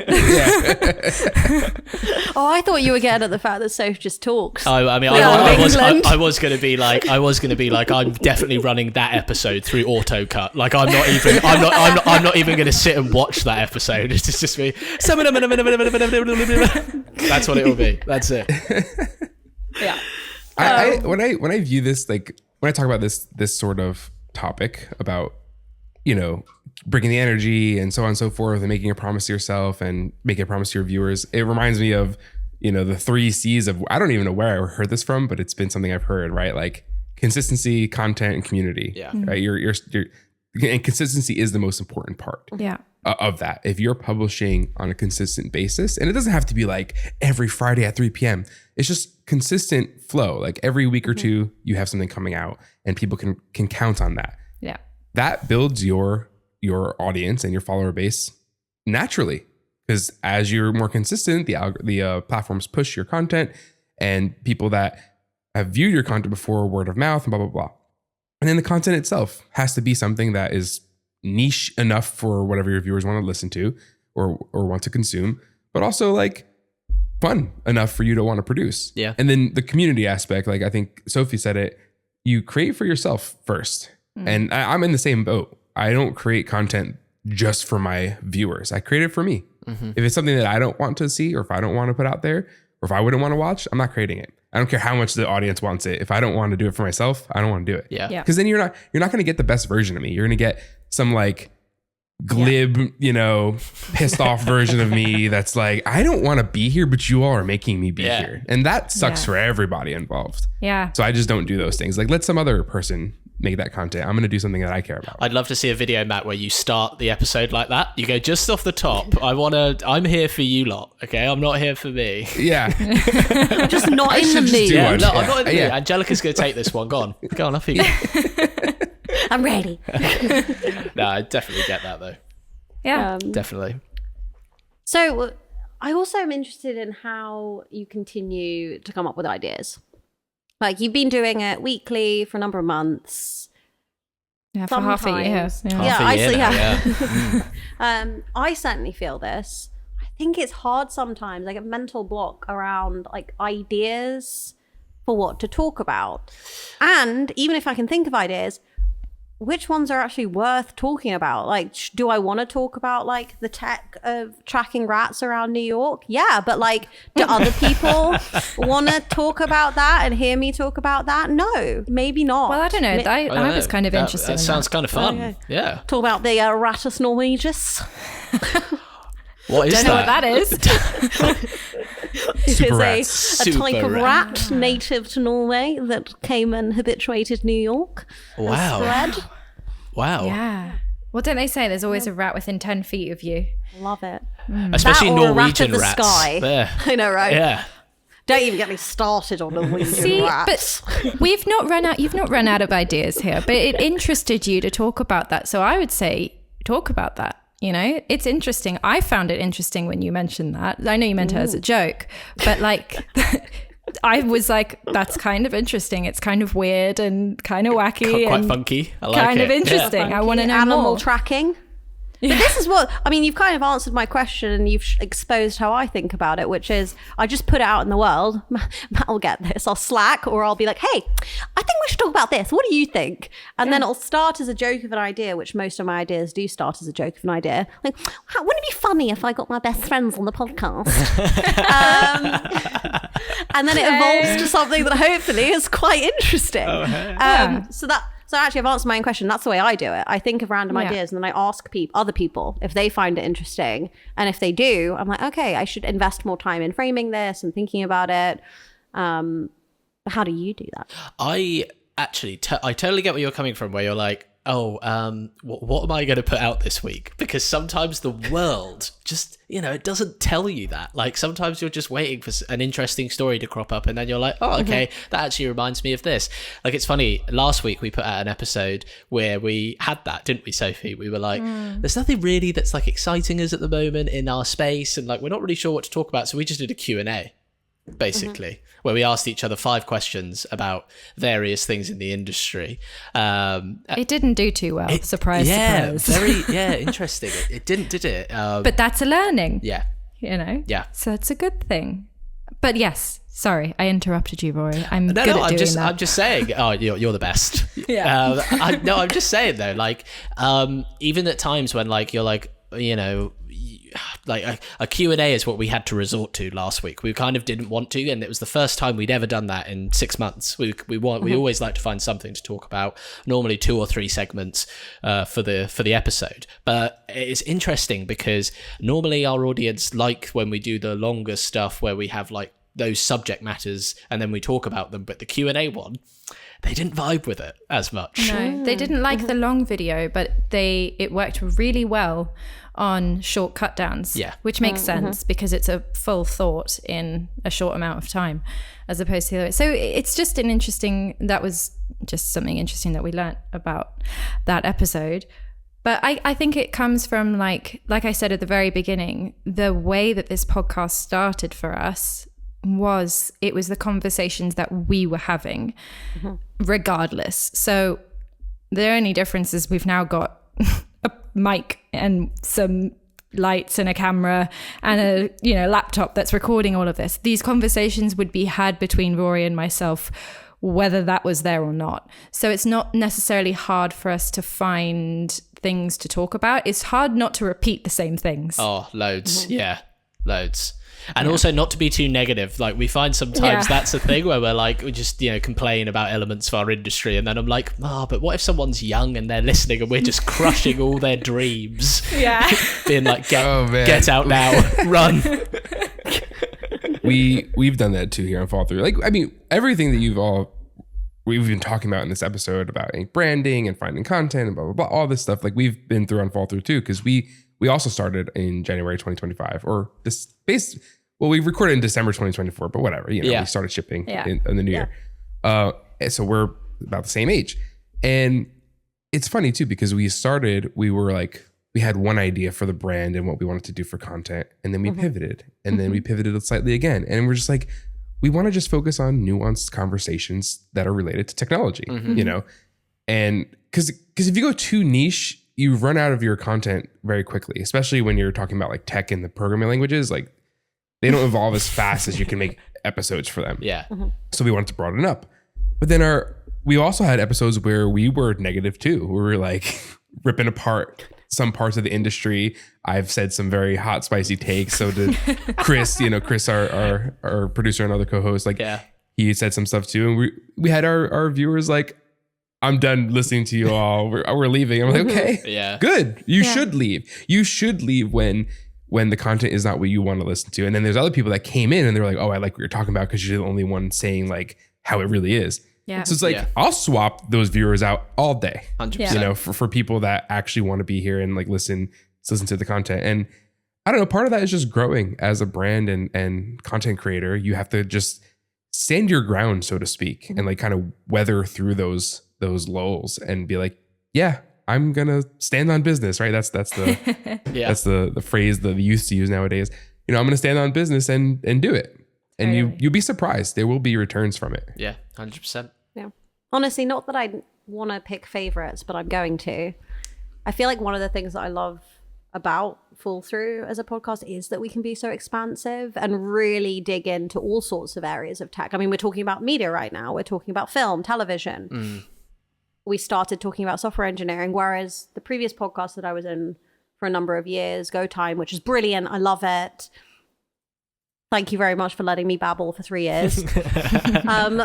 Was about Go, a software engineering language. And that was amazing and fun. There was a lot of interesting things going on.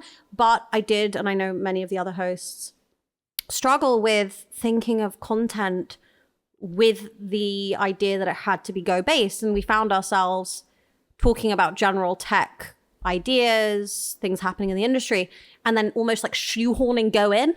Yeah. And being like, oh, and this is applicable to Go because almost like putting a little warning at the beginning, being like, this is applicable to Go because of blah, blah, blah. But now we're not going to talk about Go for the entire rest of the episode. Yeah, like a call to action thing. Yeah. Which is nice now because we can be a little bit more expansive. We know our brand, we know it's tech, we know it's talking about different industries who work in technical fields, but it doesn't have to be so narrow and focused. We can expand if there's something interesting enough to talk about. We're going to talk about it. 100%. Yeah. Love it. Right, Matt, I know you wanted to circle back on something we touched on earlier, get a little bit deeper. Oh yeah, I want to go into the feedback stuff, navigating the feedback frontier or whatever this section was titled. Feedback. Yeah, I wanted to go back and talk about the feedback section because Sophie, you brought up the obviously good point of your feedback. The feedback that's given to you is different than the feedback that's given to Rory because you're a woman. Obviously, like that's we know this. Yeah. And it's like not what you're saying is it's the fact that happens is bullshit. It is. And it's annoying because like my wife and I, we started the chocolate shop, right? And it's her chocolate shop. She's the chocolatier, she's the one making the stuff, but I'm helping out with, website, technology, whatever else she needs to and even just working there when necessary. And when we were doing some renovations on the shop, all the contractors that came in, all of them, except for one old guy, he was really nice. But all of them, when they went to go speak to us, they'd literally like turn towards me and talk to me. Yeah. And I'm like, bro, talk to her, dude. She's the chocolatier, dude. Like, talk to her. She knows, she needs to tell you what she needs in the kitchen, not me. I don't do this. Yeah. But they still remain, like, they still talk to me. They still called me. They still emailed me. I'm like, dude, y'all need to stop this because she's the one that's paying you. Right? Like, she's the one that's doing this. And she won't pay you. Yeah. I'm like, well, no, she will, but it's just like that. I'm sure you get it online too. You get comments that are specifically addressing you. And you mentioned before, you guys should be divorced or whatever. Yeah. Let's talk about that. Let's talk about this stuff. Yeah, I mean, I think as well, like to contextualize those comments, like I'm in an industry that is not known to be the most kind to women anyway.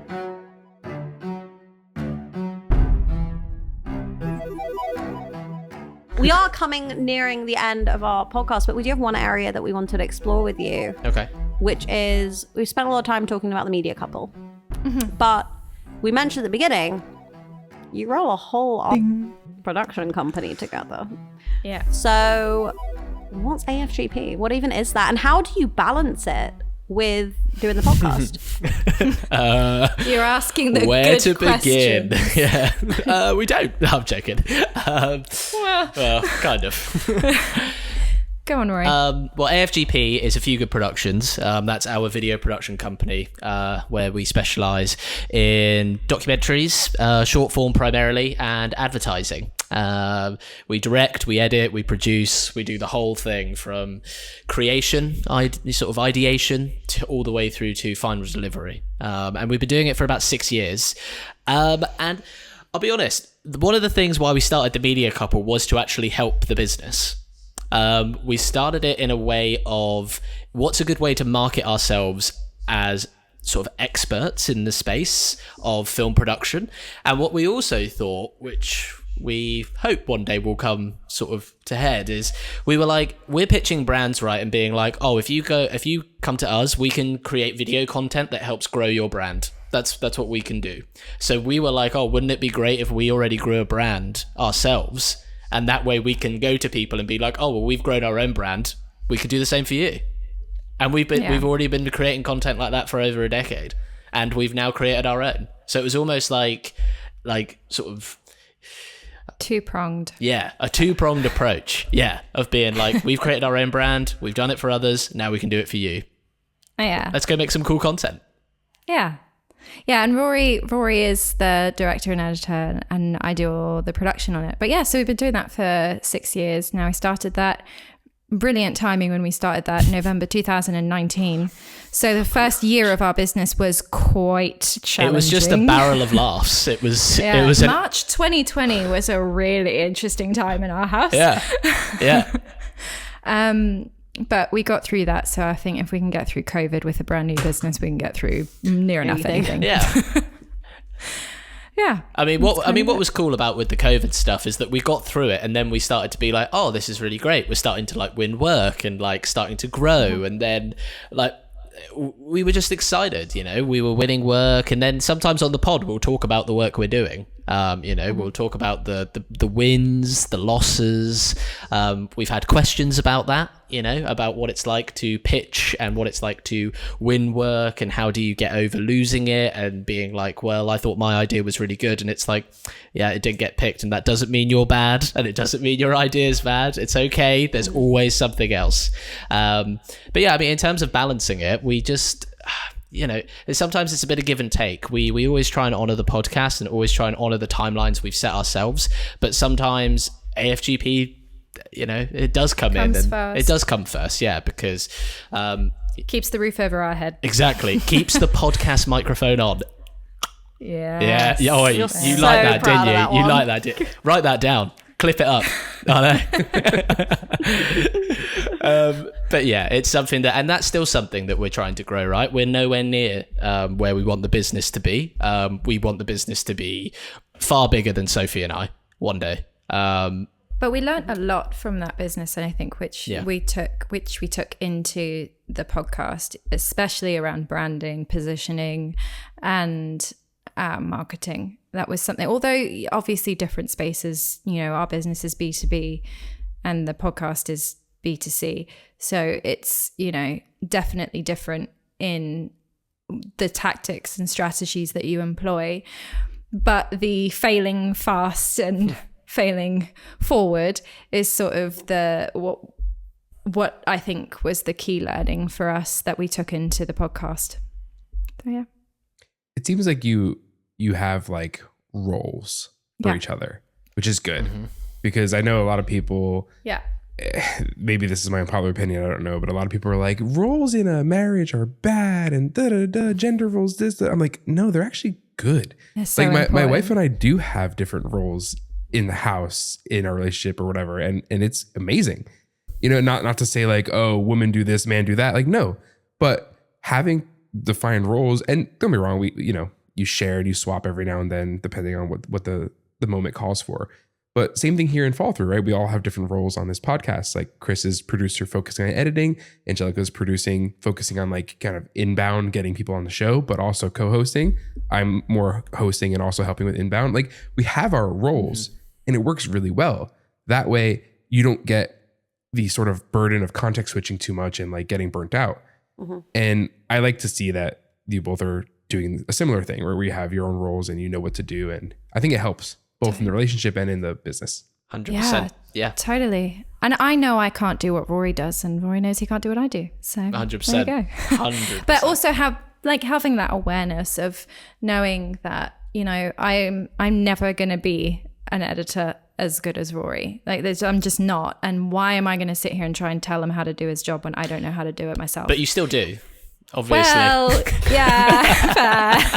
You know, you got to listen sometimes. You're like, I didn't really like that. And I'm like, okay, thank you. That's fine. I do the same thing. My wife and I do the same thing. She'll tell me like what I should do and things that she has no idea about, and I'll tell her how to make her chocolate. And she's like, you don't know the first thing about it. Yeah, like, exactly. You are totally right. But I still have an opinion, and I don't care. You're gonna listen. But it's true.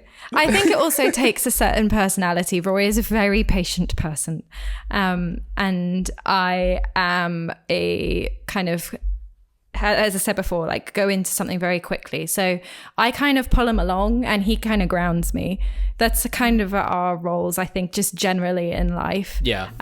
He keeps me from, you know, going too high in the sky and just not thinking things through. Yeah, I get you. Well, the other thing that we'll say though, Soph, is that how many times will I just do something and be like, it's going to be fine. And Sophie's like, why did you do that? Like, why did you send that? And I'm like, why did you send that email in that way? And I'm like, it's going to be fine. Like, let's just not worry about it. The point is... Just a bit more laissez-faire than I am. Yeah. Which is good. I think you need that. But I think if you had two people who had the same personality, there would be problems. Yeah. You do have to kind of be a bit of a yin and yang to be able to work together, I think, successfully as a couple. You know, I think there's that element, and just patience. Rory has so much patience. Hey, that's the reason I fell into being an editor. You know what I mean? Is you got to have a lot of patience to do that. Yeah. But yeah. Cool. Well, I'd like to get into our unpopular opinions segment. Speaking of, you know, our opinions of one another and our roles. This is our fun segment. This is our fun segment. Hey. So it's really simple. You just tell us, or we all say some sort of opinion that we hold that is generally unpopular with the mainstream, you know, people. So does anyone have an unpopular opinion that they would like to say first? I think waking up early does not make you more productive. That's a really good one. Boom. Yeah, I think it just doesn't. And I know a lot of people are going to probably be yelling at me and saying, I get up at 5 and I get everything done. Great. That doesn't make you more productive. Just because you get up at 5 and get stuff done at 5 a.m. doesn't make you less productive than me, who stays up until 1 a.m. It's just about when I choose to do my productivity. Yeah. So I it's love like that. hours put in, not the start of the clock. Yeah, why? Yeah. Okay, I don't function in the morning. I'm never going to be productive in the morning. So why would I get up early I would be less productive in the morning if I got up at 5 every day. I'd get nothing done. You'd be very scary. I would get out of the way. Like the fear of you walking into the room, I'd be like, the boss is coming. Everyone just be really patient today and maybe hide. Maybe we all leave. I wouldn't want to be around me. So I just think it's BS. Yeah. I disagree with that. It's unpopular. I know. I just feel like I can get up 5 a.m. Go to the gym. Hour at the gym. But just start my day. I think 5 a.m. early. is too early. I think that's just no. I'm more of like a 7:30 kind of guy. I'm fine with that. That's too early as well. I know. No, but isn't it just personal preference? But my point is, people think that waking up early makes you productive. And it doesn't. Versus staying up late. Yeah. Yes, that's my point, is that people are like, oh, well, I wake up early, therefore I am more productive. It's like, it doesn't necessarily. It doesn't translate. I agree that people who wake up early in the morning, like, you will know that they wake up early in the morning. yeah. Because They'll they're tell they're you. like, They're the vegans. they'll tell you. They're the vegans, yeah. Real fast. Did you And just they say, just- they're vegans? They're the vegans. They vegans. tell you that they're vegan. Yeah. As in, I they're the don't ones like- who I feel announce that they're targeted. vegan. Yeah.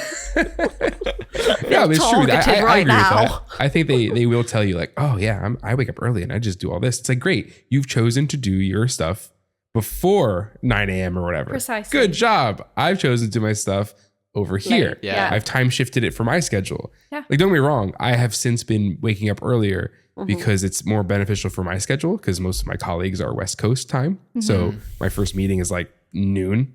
So I could do so much before noon, right? So it's great. But in a previous company, like I couldn't do that. Yeah. And I was doing things later. So I like the ability to time shift. Yeah. I feel yeah, like the you've people hit that are like- you've hit on the like early crew versus late crew debate, and I feel like we're going to get a lot of engagement on the social media on this one. I just feel like it's fair enough if you get up early and you're productive, but also don't discredit people who are productive in the evening. It doesn't make you a better person because you've woken up at 5 a.m. We always have Don't make me we bad. always have a thing where Sophie has like her hyper hour between like 11 p.m. to like 1 a.m. She's like, yes. She's like, Rory, Yeah. let's go write a script for a film now. And I'm like, oh No. but what if we didn't do that? I think that's a really good unpopular opinion. That's I think it's it great. definitely incites some discussion. I have one. Yep. I think mine is food related because I Ready? love food. Who doesn't love food? Mine is Vegans. Vegans. I mean, yeah, that's so true. I love a tofu. I feel like every day for the I last- don't think tofu tastes Two good. years. You don't I've like never tofu. eaten tofu. No. I'm not even joking right now. It's tofu. Tofu is it's a vibe. Okay, it's a Tofu vibe. and seitan. Tofu and seitan are legit in my diet every day. Tofu. You Tofu's good. Tofu's good. Sorry, go. Is that your Rules. unpopular no, opinion, my- Angelica? No. Mine is a cold Domino's pizza is better than a hot one. Cold Domino's pizza is better than a hot one. Yeah, No. it slaps. I don't want Domino's- congealed cheese. No, Domino's the next day out of the fridge on my plate, garlic and herb sauce slaps. Better than a hot one. I'm thinking back to when I was younger, and I would consume cold Domino pizza. Absolutely Domino's pizza. inhale. Yeah. Yeah, I'd inhale that. So like, yeah, maybe it is better. I don't know though, like freshly made hot pizza Domino's, is yes. so good. But though. not. I'm not. There's nothing fresh No, about no. Domino's, but yeah. I'm not talking about like authentic Italian pizza. I'm talking about Domino's specifically. No, but Domino's specifically is better when it's hot. Oh, I disagree with that. I think it slaps when it's cold. I mean, Sophie, you don't eat cold Domino's, do you? You refuse. No, because it's congealed cheese. I don't want congealed cheese. Well, something I've learned on the podcast today from Sophie and Rory is that you need to do some audience outreach. So, audience, test. Go Yes. buy yourself a Domino's pizza, eat half of it night before, shove it in the fridge overnight, eat it the next day, reach out to us and tell us, do you agree with Rory or not? And also, you can't eat it before. Audience challenge. Yeah, you can't eat it before 5 a.m. because Sophie gets up late. So that's Yeah. the rule. Yeah, you won't we be know. productive. Yeah. You just won't. You won't productively eat a cold Domino's. So At that time. exactly. Use be a brunch. code fall through for $10 off your order, and then plus no. $10 back to your order. Yeah. It happens. You just won't see it because it's on Yeah, the it back happens. end. It does the subtraction addition. It's perfect. Wow. So, Yeah. You guys You have can really hack hacked the into system Domino's here. back end. You'll see it. It happens. Yeah. how about you, Angelica? Yeah, what's yours? My unpopular opinion. I thought you were talking about what I thought about the pizza. Either, yeah. My unpopular opinion. My unpopular opinion is, I don't know how unpopular this is going to be. And yes, this is framed specifically to this episode. I don't think you need to make any more friends after the age of 22. Because if you make really good friends at the age of 22, they'll see you through. Okay, but They'll see you through. what about when you get old and they die? So yeah. I'm going to rephrase that unpopular. You don't need to make any more friends after the age of 22, and then you need to make sure you die before them. Right. Right. Yeah. No, my unpopular opinion, actually, I'm going to change my unpopular opinion to be more serious. But my actual serious unpopular opinion, because I do actually believe this, and I think a lot of people will think it's unpopular. The friends you make in your early 20s that make it through to your 30s, giving away my age here, will be with you forever. Like, I agree. you get a friend in your early 20s, they stick around till your 30s, they're going to stick around for life because you change so much in your 20s. Like, if they make it through those bumpy years. Unless you kill them as well. Yeah. Of course. I mean, there's I'm serious. Like, you know, I do No, I think agree. that people who make through that 20s with you, they're going to stick about.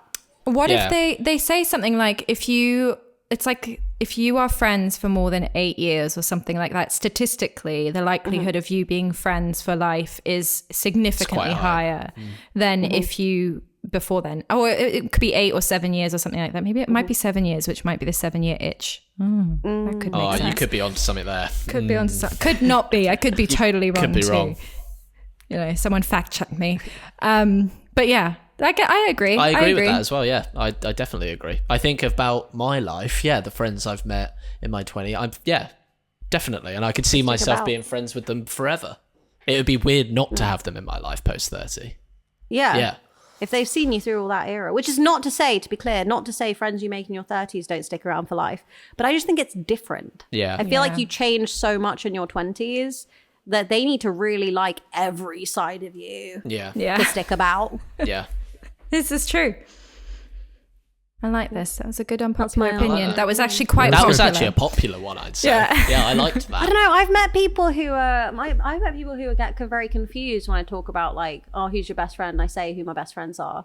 And like, oh, when did you meet them? I'm like, they're like, oh yeah, but you. So I say I met them, first.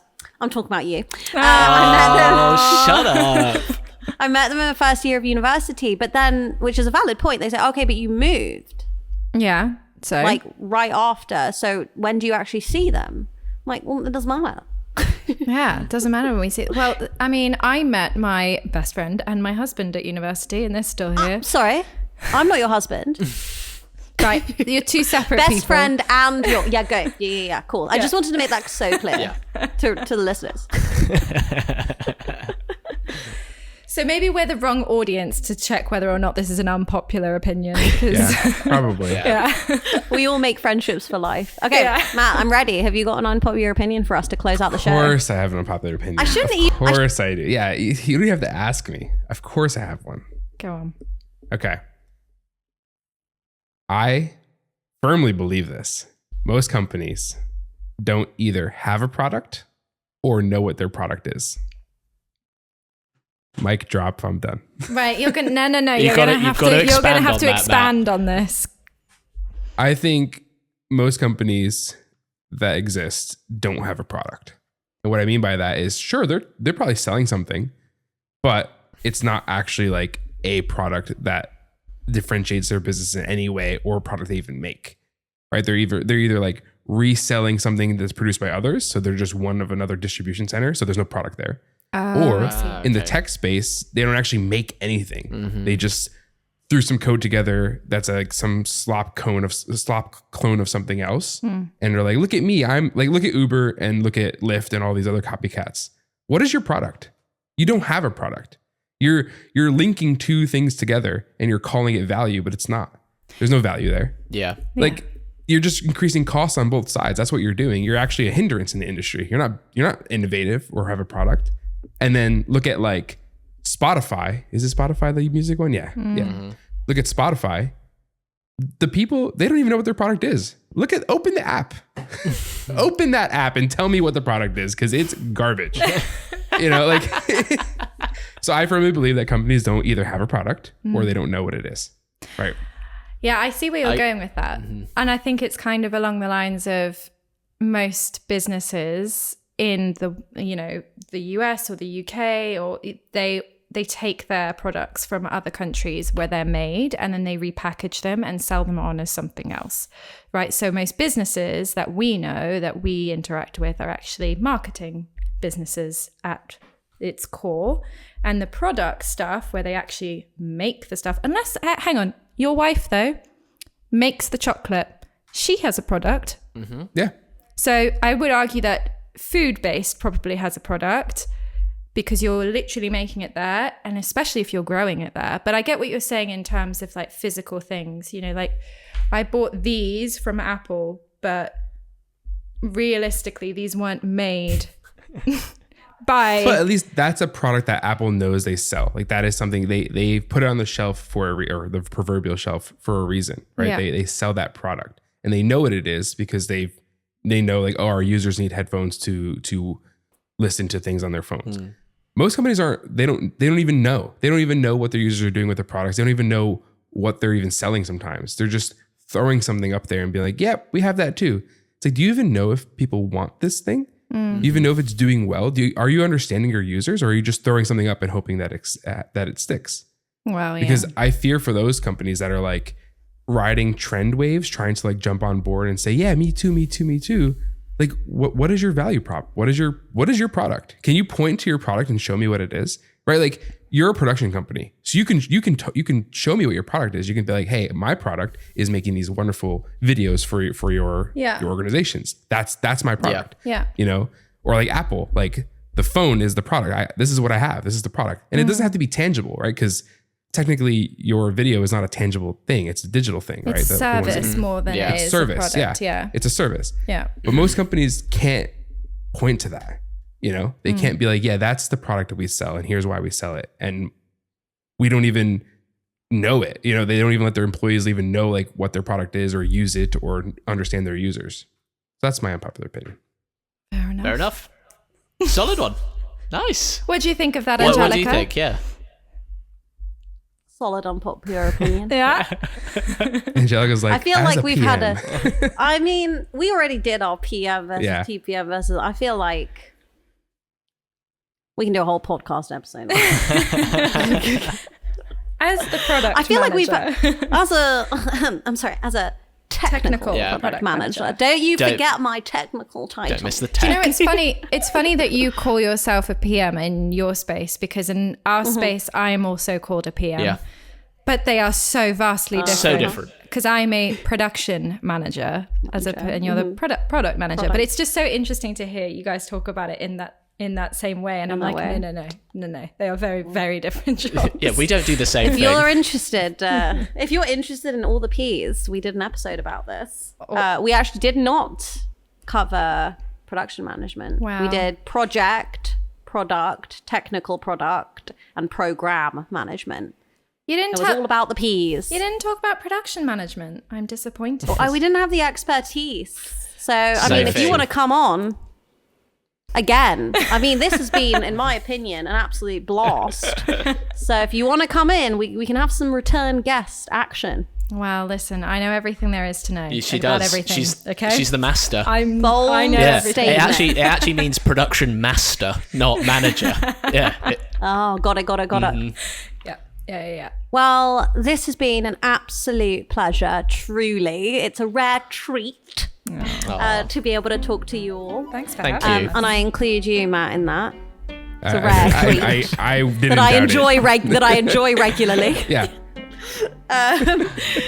Thank you so much for listening, and we will be chit-chatting away on another wonderful, interesting, hopefully intriguing topic soon. Have a great day, everybody! And you know what's coming, Matt? Bye! Thank you once again to Rory and Sophie for joining us for this episode. So what do you guys think? Do you understand a bit more about how to get a podcast started or how to do content creation? Let us know your thoughts on social media and down in the comments below. This episode of Fall Through was hosted by Angelica Hill with co-host Matthew Sanabria and guest Sophie Haynes-Nichols and Rory Nichols. Fall Through is produced by Chris Brando and Angelica Hill, and our beats are by Breakmaster Cylinder. Nailed it. Go on, everyone, you great. gotta give it a go. Bye! Bye. Bye! Chris is gonna hate this. Should we He just already keep? hates us. Should we just keep it until Chris actually stops this recording? We can just go. Bye! Bye! Bye! We're like the seagulls from Finding Nemo. Bye. Yeah. Bye. Well, Chris, if you're in the background, hit the button. Bye!